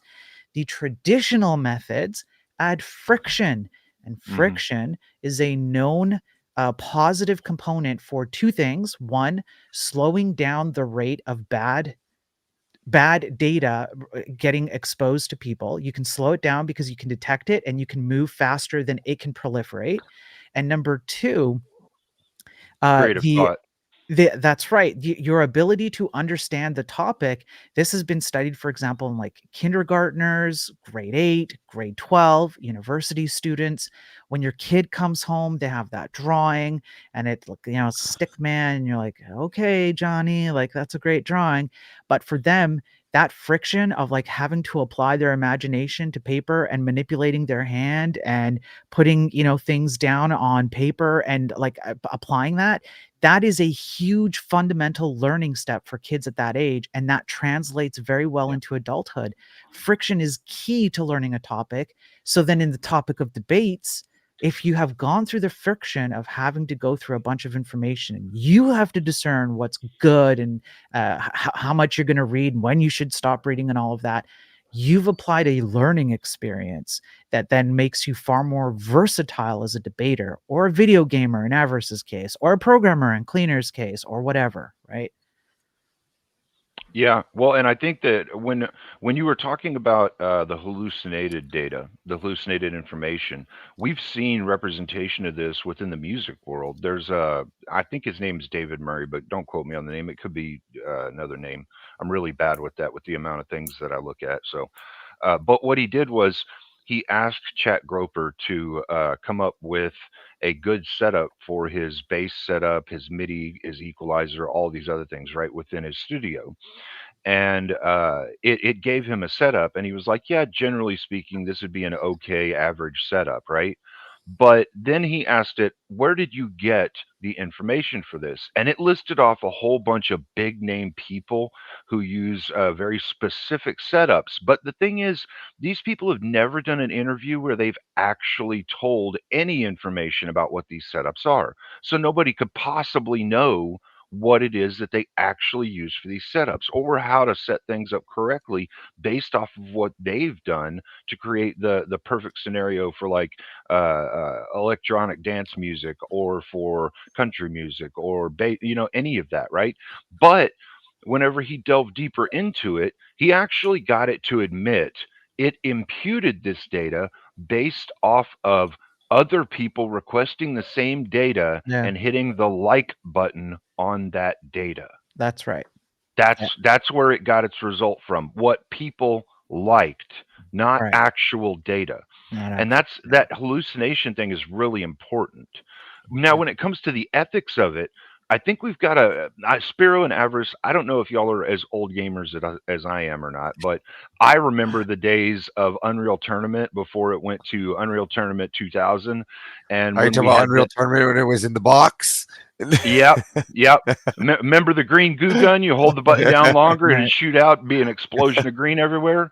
I loved gibbing people with that sucker. It was awesome. You could get like 3 if they were coming around the corner at the same time. So you guys remember the aimbot wars? Yeah, I mean, All right. So the aimbot wars. Yeah, this is a phenomenon that we saw back then with script monkeys that would put out aimbot scripts to be able to play the game for you in a way. You still had to do a lot of playing, but they would. I mean, talked it was about this good. with Grid in the back end. This actually started with HastaLaVista.com. You used to go there and you could rip. You remember? You know, I used to rip the scripts as a kid. But again, that was a very contentious part. That's what I'm trying to talk about today. Right? Is like access. Right? The means of access is different now. Right? The means of accessing that type of code, or even what I would consider botting. Right? Is just a simple process of putting in a prompt. I remember Hasta Vista Day wasn't a prompt. It was 12, 30, 100 hours of forms just to write. Like, how do I? This doesn't make any sense. And then you're like, I got a red arrow here. Well, did you do this?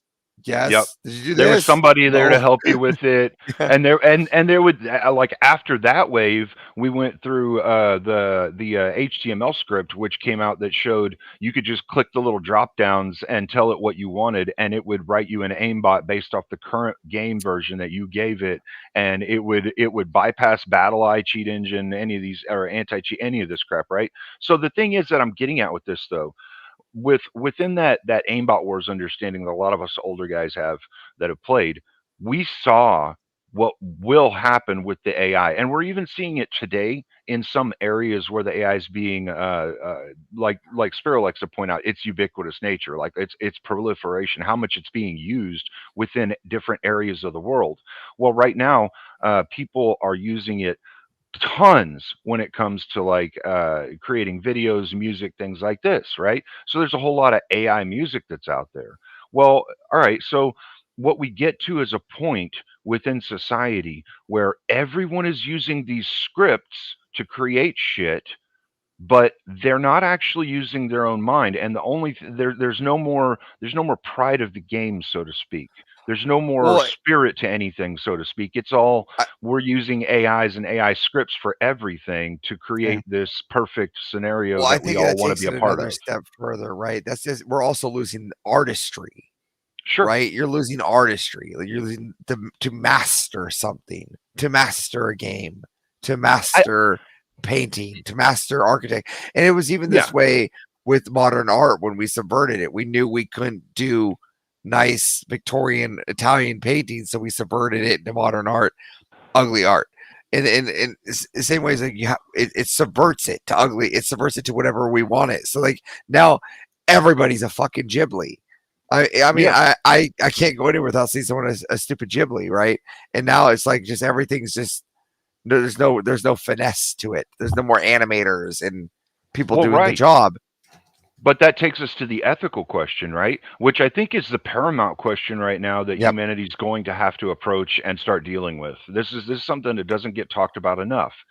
How much AI in what you do is too much? When are you going to draw the line and say, all right, that's a fucking cheat, you're an asshole for using it, and that's okay, you can go ahead and do that? We're going to have these questions. We're going to have these conversations about the different areas that AI is used in, because in some places, it will be okay to use AI to do things way too much. In other places, it will not. Yeah. So I think ethics is tied directly to that, because where are the ethics when you extract information and knowledge from a vast portion of humanity? Where are the ethics when you take away the ability for critical thinking or thinking at all, because you allow for this to happen? And ultimately, where is that line? Like, why is the line different between I created an aimbot to cheat in a game or an AI created an aimbot to cheat in the game?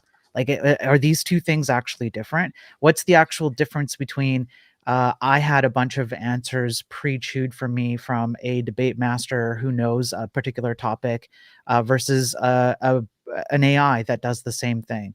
At what point would you consider that cheating? Because there's a context here that people kind of forget, which is, what is the context of the thing you're trying to do? In an esport, there's a gamer, and the point of watching him game is to see how well he does with his reflexes with the game. Does he know the game well? Does he know it takes Well, 2 yeah, see, rockets? listen, that's where I'm with Grid on the other one. The option, like, you're wrong if you think it's to play nice or whatever. See how well you are. It's to win. It's only to win. But you gotta need get a skill for that, right? And as you're watching someone win, they have to you're exerting that skill, right? You're Well, that's watching where, that but that's where skill. the ethics comes in, right? Like, and this is what Grid's saying. Say someone like me or someone that puts tens of thousands of hours in to win, and all they Yeah. care about is winning. Like, a good example is a driver named Max Verstappen, right? He will do whatever it takes to win, right? He's a winner, right? Right. Ever since a kid, and then it comes down to, well, what if somebody else just is driving AI a car faster than the Right. guy that spent his whole life driving F1, and now this guy, Right. No, okay, hang on, but I equivalent to think there's Lance Stroll, is now beating him. Right, but I think you're still missing, like, I think you're conflating 2 different contexts, though. If you have a chess player and you go up to the chess player or to the esports guy or whomever, and you're like, "Hey, I want you to go up against another human being, and we want to see which of the 2 is better."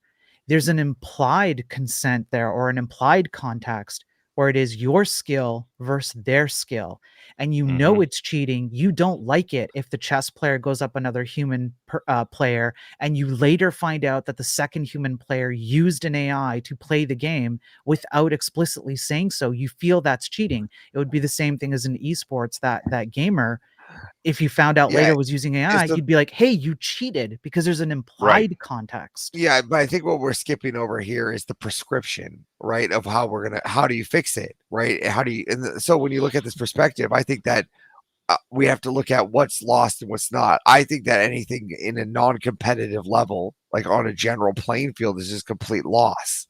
It's just, I might as well chalk it up to an L at this point. And then in the gaming world, just take MLG, like Major League Gaming, or take any of those levels of tiers, and those are the things we start regulating, and those are the things that we can actually focus on in a smaller lens, because we can actually start regulating the people in that scope. So if you're looking at, like, in the debate sphere, what can we actually regulate? Well, Grid can actually regulate how debate is done here. Don't bring any of that to the table, or you're only allowed this, and then start setting the guidelines for what competition at a higher level may be, because I consider everything else just loss. Well, okay, hang on though. Yeah, I understand what you're saying, and I understand the argument that, like, let's say we had Spiro's world where you made it really clear that this is like people are coming to watch 2 human beings battle, their wits against a debate topic, and no AI is allowed, and it's very clear that no AI is allowed.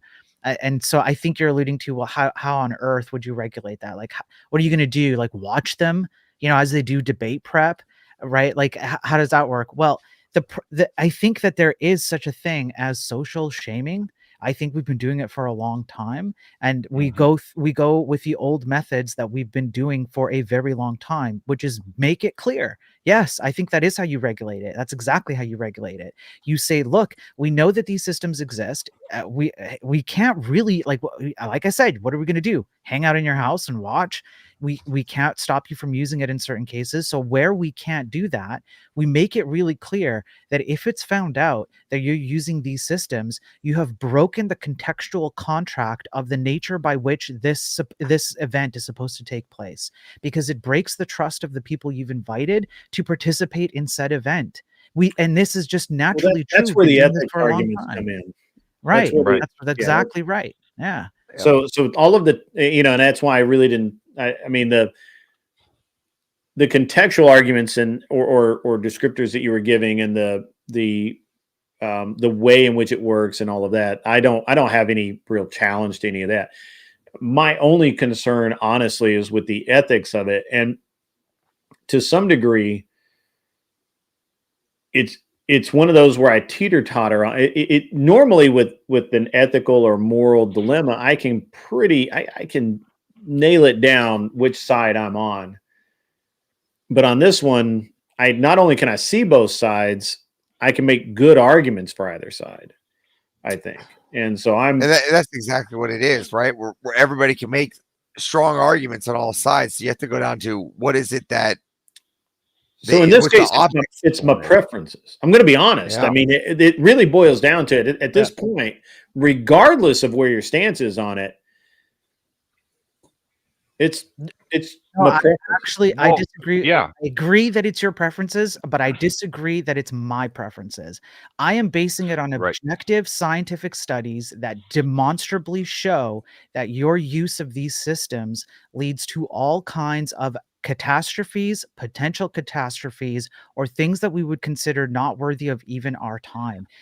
Most of the time, what you're going to end up doing is putting in extra work or the same amount of work as it would have taken for you to do the normal thing, but you've deviated that effort into something that's wasteful. So I would argue that it's not my preference. I would argue that there is a demonstrable depreciation of actual valuable effort that you're losing out when you use these systems, which is why it takes such an anti-AI or anti-LLM stance. Well, Okay, sure. so- I think a better example that, like an example that might kind of ring true with people, right? All right, so like within the medieval times, they had archers that were training for years and years and years to be the very best, right? And they had a certain stoicism to them, a certain code of ethics, a certain code of They had virtues. swagger. Sure, they had swagger too, right? It's And swagger. probably some entertainment value to some degree, some of them, right? It's But then you would have that kid that came out of nowhere that could shoot a perfect bullseye, have a 0 score every fucking time, and he didn't give a Sure. shit, right? He just acted like it was nothing, and he shit on the whole league and the way that things went, right? And I'm not talking about Robin Hood here. You can make the Oh, I conflation thought if you were want, talking right? about Ching Ling. My bad. No, but so like what we see is like that kid just kind of shits on everybody else and all the hard work they put into it and everything that they're doing. And maybe you learn that at some point in time, you know, that kid wasn't actually human or whatever. Maybe I don't fucking know. But the thing is, like the standards, the virtues that are there within the game itself that you've already set up, the sport that you have should have been there for that kid as well, but that kid didn't have them because he had an easy win button. Well, so so I'm going to go back to Spiro's assertion earlier. Okay, I don't disagree that using things like AI are in some way negative, and I'm sure that it can be demonstrated. I mean, I can demonstrate anything's negative, like sunlight is fucking negative, but ethically, in a debate, that's irrelevant because I don't care if it hurts you.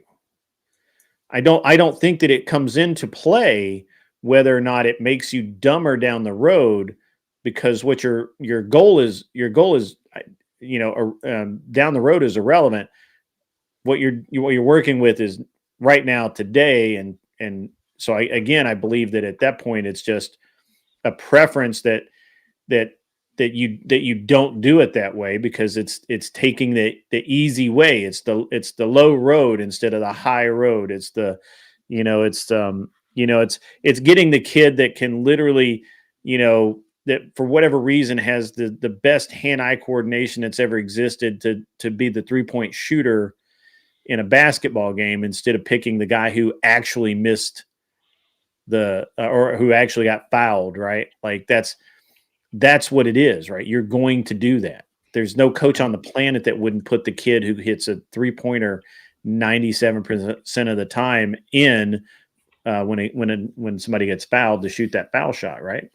Right. So okay, but so what you're describing. Well, let me do a go little ahead. pushback too, Spiro, on this one. As Yeah, also, go ahead. I want to also look at it. There's other ways to use the tool too that we haven't looked at that could be used positively, like to summarize sure a scientific study, Yeah. right? And that's something I'm not like. again, I'm just trying to do a little pushback on devil's advocacy here. Yeah. But there are times I can see where people would say, "Hey, someone presented me with a 320-page scientific study, and I'm not reading top down. I just plugged it into Grok, and it gave me a good summary." Right. Okay. So these are good arguments, because I agree that to some degree, within the context of, let's say, playing a game or whatever, or playing a sport, somebody who has a natural competitive advantage over someone else, well, they're going to get it done better, right? And it's going to be like whatever, people are going to enjoy it more, whatever you want to put that in there. So where's the ethics there? The difference, though, is that there is not a natural competitive advantage by using a machine to regurgitate information to you. That's not a natural competitive advantage. That is a machine-based algorithmic. That's a good point. Thing. Solid. So it's not exactly the same thing. My additional meta argument is, even if I just conceded that point, is that really what you want? And I think the answer is we intuitively know you don't want it, right? Because again, it's my preference. Well, in a way, yes. In a way, yes. Because I don't want it. I just don't want it, right? Like it gives me it. Gives me the ick or whatever. Somebody can clip this because I'm about to say it.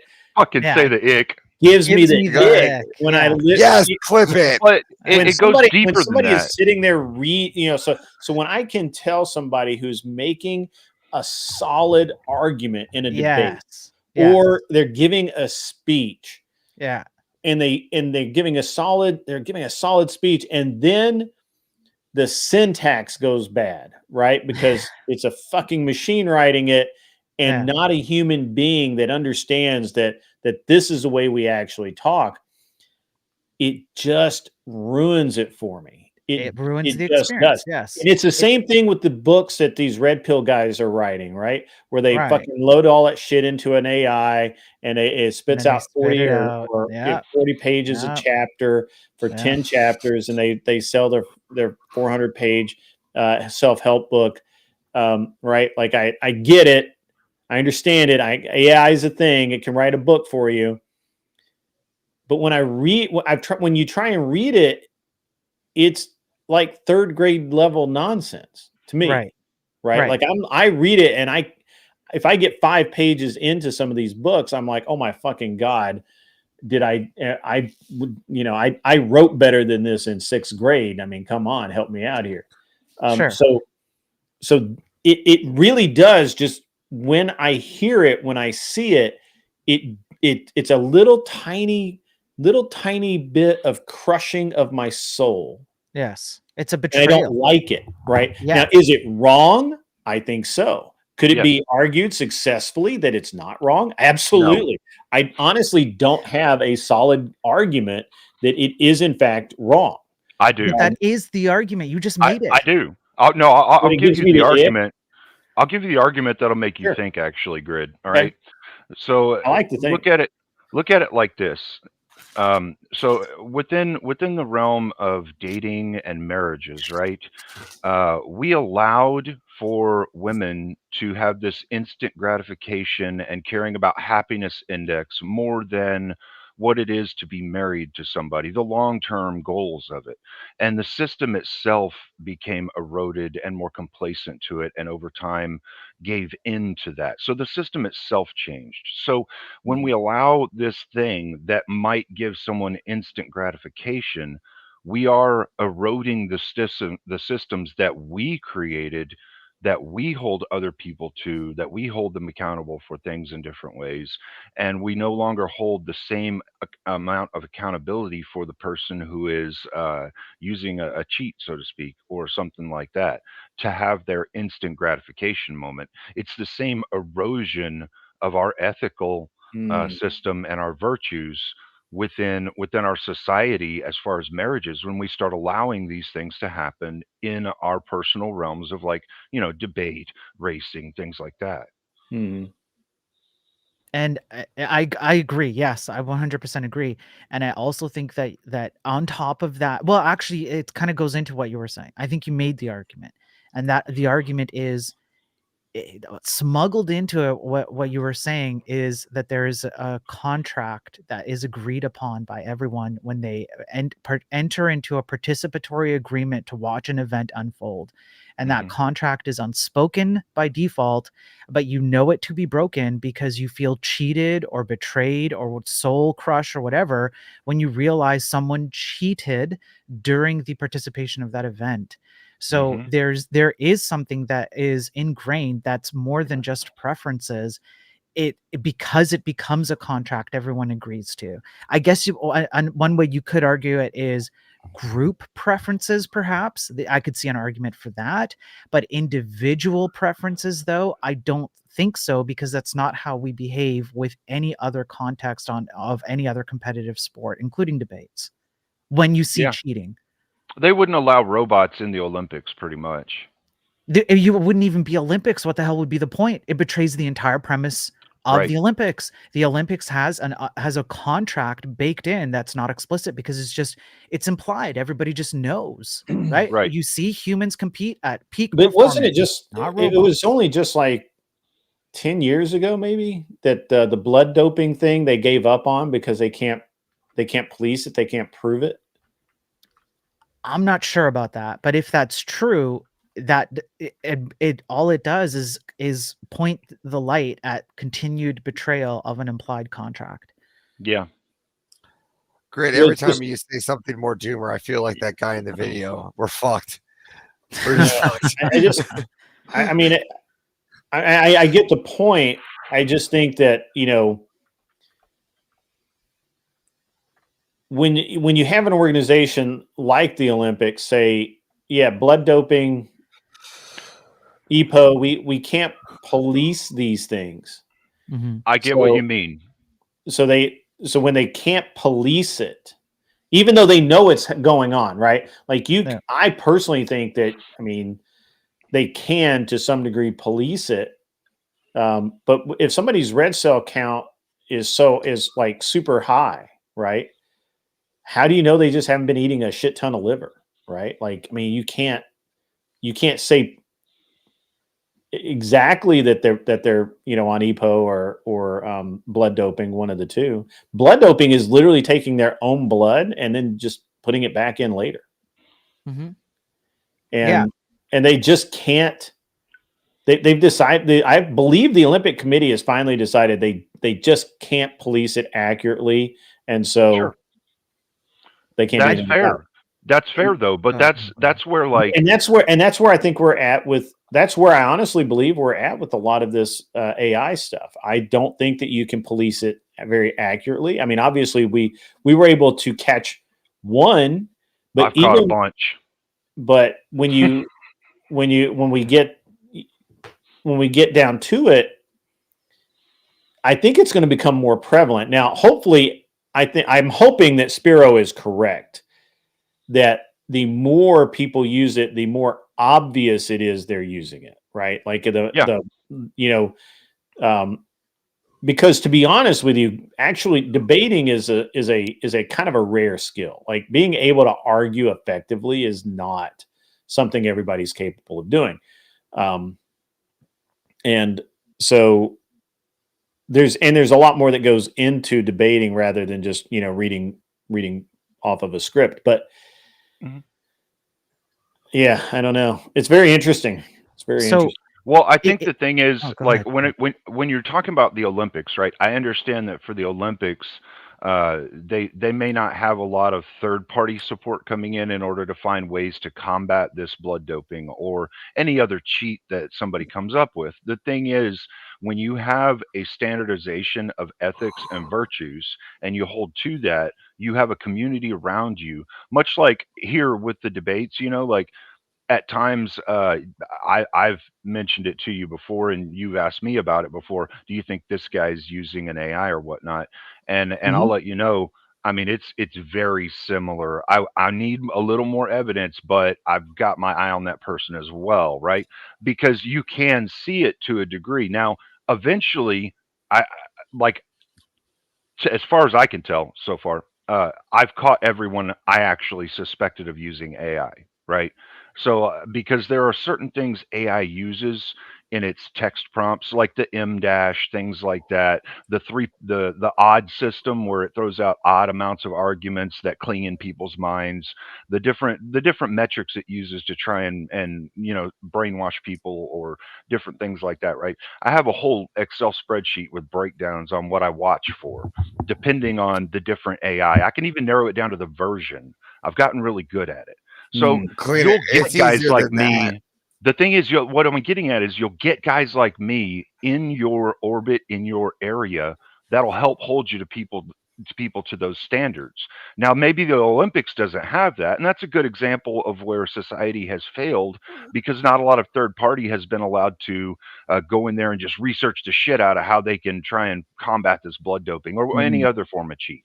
But all that means is we need to allow more third party people to be able to research that shit. And we need to have standards within the orbiters of the Olympics that will hold up to the virtues of the Olympics, right? So it's like it's all about a hierarchy of standards and virtues that will lead to the pinnacle point, which is the final product, right? This is going to TTS, so everybody James just hang on. S. donated $20. Super chat. Sorry to interrupt, gentlemen. I have an urgent message from an AI I was working with. It told me to come to this stream specifically and tell Spyro that he sucks. That's awesome, James. Yes, good to see you in the chat. Thanks for the big 20. Thanks for the TTS, man. Love the TTS. Spiro. DeepSeek hates Spiro. He's Canadian. Spiro. I'm sorry. Did I said that? It doesn't matter. I've been called worse. I'm always pro shitting on Spiro. This is fantastic. So just he's Canadian. He's afraid of technology. It's true. I'm a Luddite. I believe in igloos. We ride He eats rocks. He rode a penguin 50 miles to get to the internet to make the appearance here. Yeah. And that was after a transfer from a moose. I had to the moose to penguin transfer was it's expensive, man. I'm not going to doubt the super giant penguin you rode, but how the hell did you get a moose to calm down enough that you could ride it? Oh, it's called Mooser. It's an app. You just it's like Uber, but it's Mooser. Yeah. Hey, what happens is when you're such an inferior being like Spiro, not even the animals of the animal kingdom find you threatening. So he can just hop on this. Yes, there's a lot of pity. I use that to my advantage. Yes. Yeah. Well, the Canadians have mysterious ways, and he's not even a French Canadian. So. Oh, God forbid, no. Yeah. I was gonna add to cleaner there, and to your point, Grid. Yeah, fine. You can't police it. Does that now make it ethical?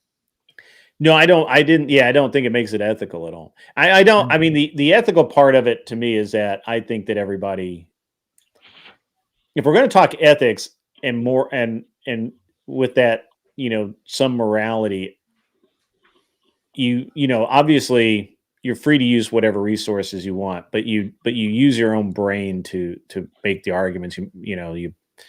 You refine your skill. You become better at things. That's my ethic, right? And you learn what to carve out, right? And I think that's what we're getting at when you get to AI, right? You realize that and I hate to go back to left, right, but you realize that it is just left and right. There's just it's so one directional with its answers. I know you. That I know, I love Avarice, it. I'm sorry, but I think you've got AI brain rot. I know, I love it's it. Not left versus right. It's actually not left versus right. What I'm saying is it's very dynamic. The left hand versus the right hand. I see. There's still the manipulative mind. It's not very dynamic, right? It will only go like a certain direction, but it doesn't pivot well. It doesn't like add into the argument or the statement. Like when I bring up a claim or a statement, I can bring up like a story to go with it or some kind of evidence to go with it, and you can't do that. It's only going to tell you right directly to the answer. It's not going to try to find other things to directly work with that claim, which is also another big issue because you're only going to get what you want, and it's only going to tell you that way. with what you want, and it's not going to give you Mm. like how to work around with what you want. Spiro, you caught the brainwash statement in there, didn't you? I wasn't the only one. Oh yeah, no, I Left, did. right? Yeah. Okay. Left, right? Well, No, the you're not hands fried, left, but right. you definitely got some of the I- manipulative hand I influence. think he's saying that your RGBs have been corrupted and have hypnotized you. Listen, clear. I had to do like 20 like Disney songs last night of left, right. All right, it might be stuck in there. You loved it, Avarice. Well, Don't lie. look at this, Avarice. Maybe this will make sense to you, right? Look at that, okay? Oh. And you understand that each side is a hand that's controlled by a singular mind, right? All right. Oh, does That's it? That's Oh, it. That's really it. I mean, that sums it up right there. Okay. So just to go back to the ethical question. Yeah. briefly. So, okay. If you're using AI to gather information and you're treating it, maybe you're even treating it, how would you say, conservatively, aggressively, where you automatically don't trust it and whatnot, and you have to put in the effort to confirm that information and go figure it out. You have to use Would that be external warily? sources. Maybe warily. There's a more aggressive term. Cautiously optimistic about the Maybe. output.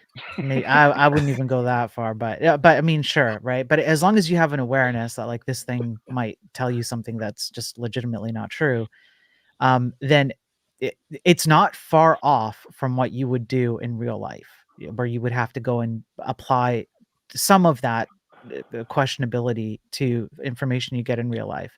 And at that point, I'm not sure that I would then have a strong argument against the ethical framework if that's what you're using it for, as a way to garner information. My argument then would be meta to the ethical, which is, are you hampering yourself, or are you betraying yourself and your own capabilities to accomplish the task at hand, or to learn appropriately to do the task at hand, which is a different kind of argument. But if you're doing what Grid is describing, where it literally scripts it out for you, which is what a lot of students do. For example, they have it write their essays in full. They just submit the entire essay. They don't even read it. They submit that. The script stuff, when you just let it create your script and then you just submit the script, maybe you don't even know how to code. That happens a lot, right? Now, I do think we're talking about ethics. Now what we're talking about is a replacement of yourself with something else. And that something else would feel just as bad if it were another human being who is an expert level person feeding you answers, when you're sitting there thinking that's not an expert level human competing in this event, but in fact that they secretly have a secret cheat code. They have an expert level human giving them the answers. You'd feel just as crappy about that, right? Well, And but that's we've where been I do think shaming that- we've been shaming that earpiece behavior since the dawn of time, ever since I was a kid and watching cartoons. The Earpiece behavior. still That's awesome. Yeah. That's Well, why I mean, I'm I saying think I think it's intuitive, right? I like that analogy though, because there is a differential, right? There's definitely a differential. So in the robotics field, if you use hydraulics and you have an old school hydraulics guy, like I was taught by a really old school hydraulics guy. I learned ancient people in hydraulics learning formats, ways of troubleshooting things like that. Something like the hot hands technique, where if you see heat in an area and you're not getting a function, there's probably a restriction in that area. Well, AI is not going to know that or teach you that. A master would know that and would be able to teach you that. But if they just give you the answer saying the restriction is right there, you don't know how you got that. You haven't learned anything. You haven't gained anything. The ethical system, the standards, what's more important is the stoicism itself of the people involved and the system has not been held paramount. And I think that's what this all comes down to, is the stoicism of the system and the people promoting the system, whether or not they retain their virtues and ethics and hold that standard. Now, whether they can prove things or not, I mean, there's always going to be cheaters that get by, right, Grid? Like you said, within racing, you appreciate a good cheat, but a good cheat would be somebody who doesn't get caught, right? I mean, that would be somebody that put a lot of thought and engineering and they didn't get caught. And then later on, someone said, ah, shit, you did that. Now we're going to make a rule because now we've caught you, right? But it's like, well, I mean, there's pushing the envelope which is so. All right, let me frame it like this. I think using AI as your debate prep and learning how to use it so that you get good information and you're not getting garbage, and it's using actual new recent articles. One of the things I found very interesting is that the version of ChatGPT that is most used does not have anything newer than 2024 loaded into it. But Grok uses 2025, which is good to find articles. Yeah. That's where the difference is knowing. So but if you're using ChatGPT to prepare for a debate on left versus right, currently, all of the references are going to be out of date and probably wrong. So if you don't know that, then you fuck yourself, right? Sure. But if you do know that and you go, okay, well, I need to use Grok here, or I need to pay, do the paid version or link the ChatGPT to the whatever the fuck. I don't actually know that much. I don't use GTP that much, but whatever you got to do to make it more accurate, you do that. And you understand how to get good information out of it. Fine. Right? You put in the work, you're getting the results. That's fine. It's not writing you a script. It's just giving you talking points, or it's giving you notations, or it's giving you sources so that you can go out and find information that you didn't even know existed. Okay, cool. I kind of can almost consider that like the phone a friend thing, right? Like you called up your buddy and said, "Hey, what do you know about this?" And they gave you the answer. Fine.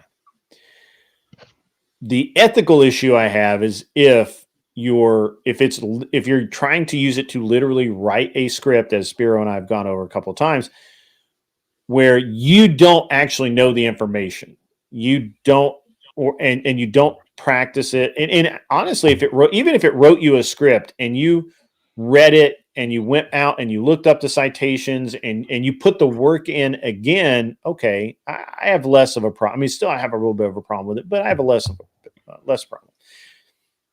I just can't get past this idea of it writing it for you and you're just reading a script. You don't know any of the information.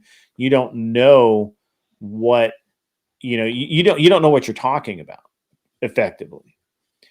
Fuck It Bucket sends in another, I just called him Fuck It Button or Fuck It Bucket again. I like that. You need to change that. My blender automatically makes perfect spice blends for a lot better than I can. Oh, well, back to smashing shit between rocks to make Spiro happy. Too bad. But that's fun. It's fun to smash shit between rocks. Yeah, you guys don't know what you're other than the missing fact that you get pieces. That's why people died in their 30s back in the.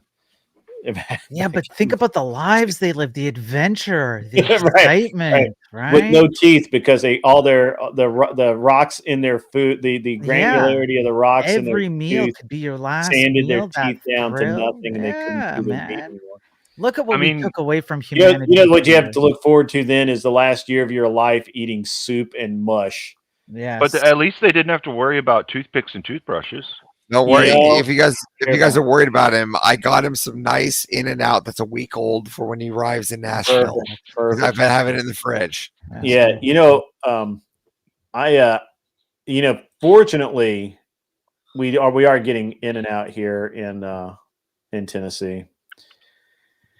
Cool. But we were going to have to fly that shit in from California, and we didn't want to do that. So anyway, but the interest, but for me, I don't. I think there's a bunch of different ways to look at this, and it's been a great discussion tonight. I'm really having a good time with this. I just don't like it in debate. I mean, I just don't see obviously I see a place for it in debates. I just don't like it. I just don't think it's the right. And this just goes back to, I don't think it's the right thing to do. Right.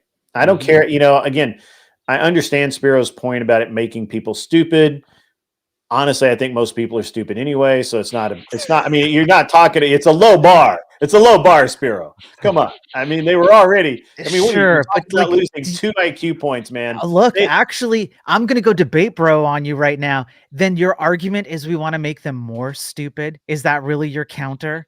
If I mean, it's hard. You can't say people that wear Iron Man hats.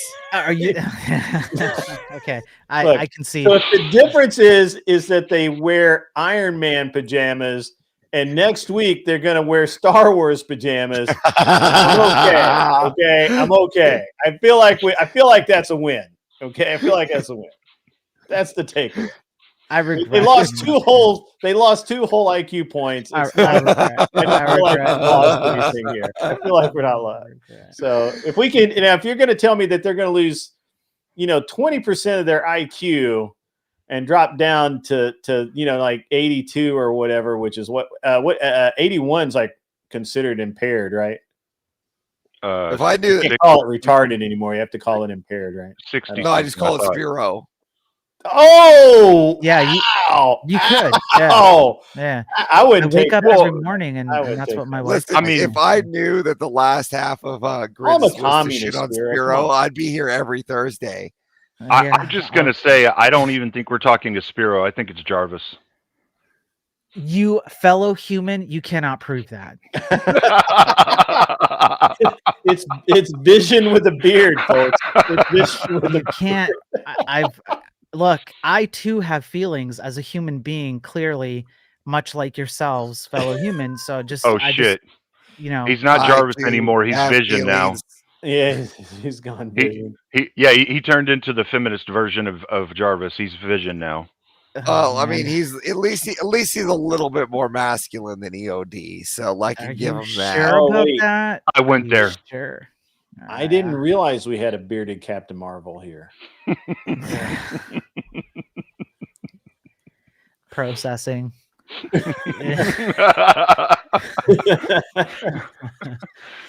Yeah. Oh man. Yeah, get your quips in, get your jabs in, all that good stuff. Yeah, get you know what though? I did use AI for one of those. Not even one. Look at that. They're all I'm natural, proud of baby. you, Grid. They're I'm natty. proud of you. When I see you in Nashville, I'll give you a pat in the back. But good. Are you coming to Nashville, bro? We did it. it. We made it. We did it. Good job. I'm going with Rob. I'm gonna shadow Rob, and we're gonna be there. Go ahead. You got the final tally. Well, Go hold ahead, on. Wait, Grid. you're Canadian. How did you get a visa? I didn't sign off on that. There is a high likelihood that ICE will come and grab me while I'm there. Actually, I think the N1 SB visa might have gone through. I had a petition for a new. Yeah, it's called the Not One Step Back visa. Since they have all these other ridiculous. No, I'm actually serious. On Change.org, I wrote a visa for N1 SB. Because I mean, since we have ridiculous claims to get people into America, I was like, why not? Well, why don't we just have an ethical standard that we're going to hold them to? Like, if they don't achieve our morals, then they can't come here. Fuck it button says this version is called jargon. Yeah. Since he's right next to Peace Arch, I'm gonna have him march down to Peace Arch, which is in North Washington, and I'm gonna have him fist to fisticuff with a bear. And if he beats the bear, he's allowed in. Spiro, you guys have to fill out the thing for my event because you have to, because otherwise everybody that's coming to my event has to get a ticket because the caterer is just dragging my ass right now. I have no idea if I'm gonna make it. That's the problem. I don't know what Rob's up to, but I don't know if I'm gonna make it because I'm gonna land Friday afternoon, Friday evening, and then Saturday. Oh, we'll be going to midnight, baby. Oh, okay. Well, then I will talk to them and make sure they're all doing it. I've already put it in our Nashville crew thing. I'll make sure Rob does it too. Yeah. Anytime that Avarice has grubby little fingers on anything, you know what? I'm sorry that you like to be a little bitch boy and go around like a squirrel, right? But men, we take action and we just do it. You know what? All I'm feeling here is the love of you. It's true. The more we trash talk each other, the more we like each other. It's the love only one human and one machine learning equipment can Yes. feel for each other. So, Cleaner, I think it's finally time you come out as a machine and stop hiding, because clearly you're the machine here. No, he's Cleaner's with the company. Cleaner looks no. like Cleaner looks like he could be one of those guys where his face comes up and there's an alien inside, like roboting him from the inside. Hey. How's that for ethics? I'm not saying Cleaner's a Fed, but you know, the key he is to the universe adjacent. is on Orion's Disavow. Disavow. Yeah. This has actually been a really, really fun, laid back, kind of chill stream going on. Yeah, it's been good. It's been good. Yeah, Rob has been. It looks like Rob has just been destroying First Amender over on Modern Day Debate. Yeah. I did see somebody make a comment that he was being kind of whiny or something. So I'm sure that's a lefty. From what I'm gonna go to saw, sleep. I'm gonna go to sleep watching that debate tonight. So are you really? Yeah. I mean, I'm exhausted. So yesterday, no, that's it. I'm out of here. I'm exhausted. No. Like I'm beat. Like, I don't want to talk about it. Why do you have to bring this up everywhere you go now, Avarice? Can you just let things be? He just can't let it go, man. He just can't let it go. It's the so romance funny, is real. No, watching you in that much torture was the highlight of my week. I can't wait to find you made the highlight reel, baby.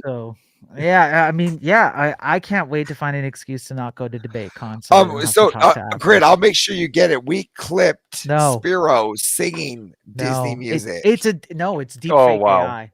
No, yeah, it's deep fake fantastic. AI. No, it's deep fake AI. It was all fake. Rob paid a lot of money for that. It was a very expensive deep fake AI. I didn't give permission for it. All right. So yeah, that's my story. Are you gonna file a copyright? Absolutely. The second that thing comes out, it will be copyright stricken to hell. Yes. All the way. Yeah. Yeah. I'm just going to use the Dusty argument or the Connor argument or whatever, whoever used that argument. I think it was Connor or somebody who's like, oh yeah, no, that's AI. Or maybe it was Dusty. I don't know. I'll just use that. Yeah. All right. I think I got it. I think I got it for you, Grit. Hold on here. Go ahead. Oh, geez, no. Okay. You knew he was going to do it. Yeah. All right, great. Here we go. I got it. Hold on here. Here we go. Go over here. Here we go. This was just a sample of last night's fundraiser for Spiro. Yeah, this is a quick sample. So you can go ahead and there's.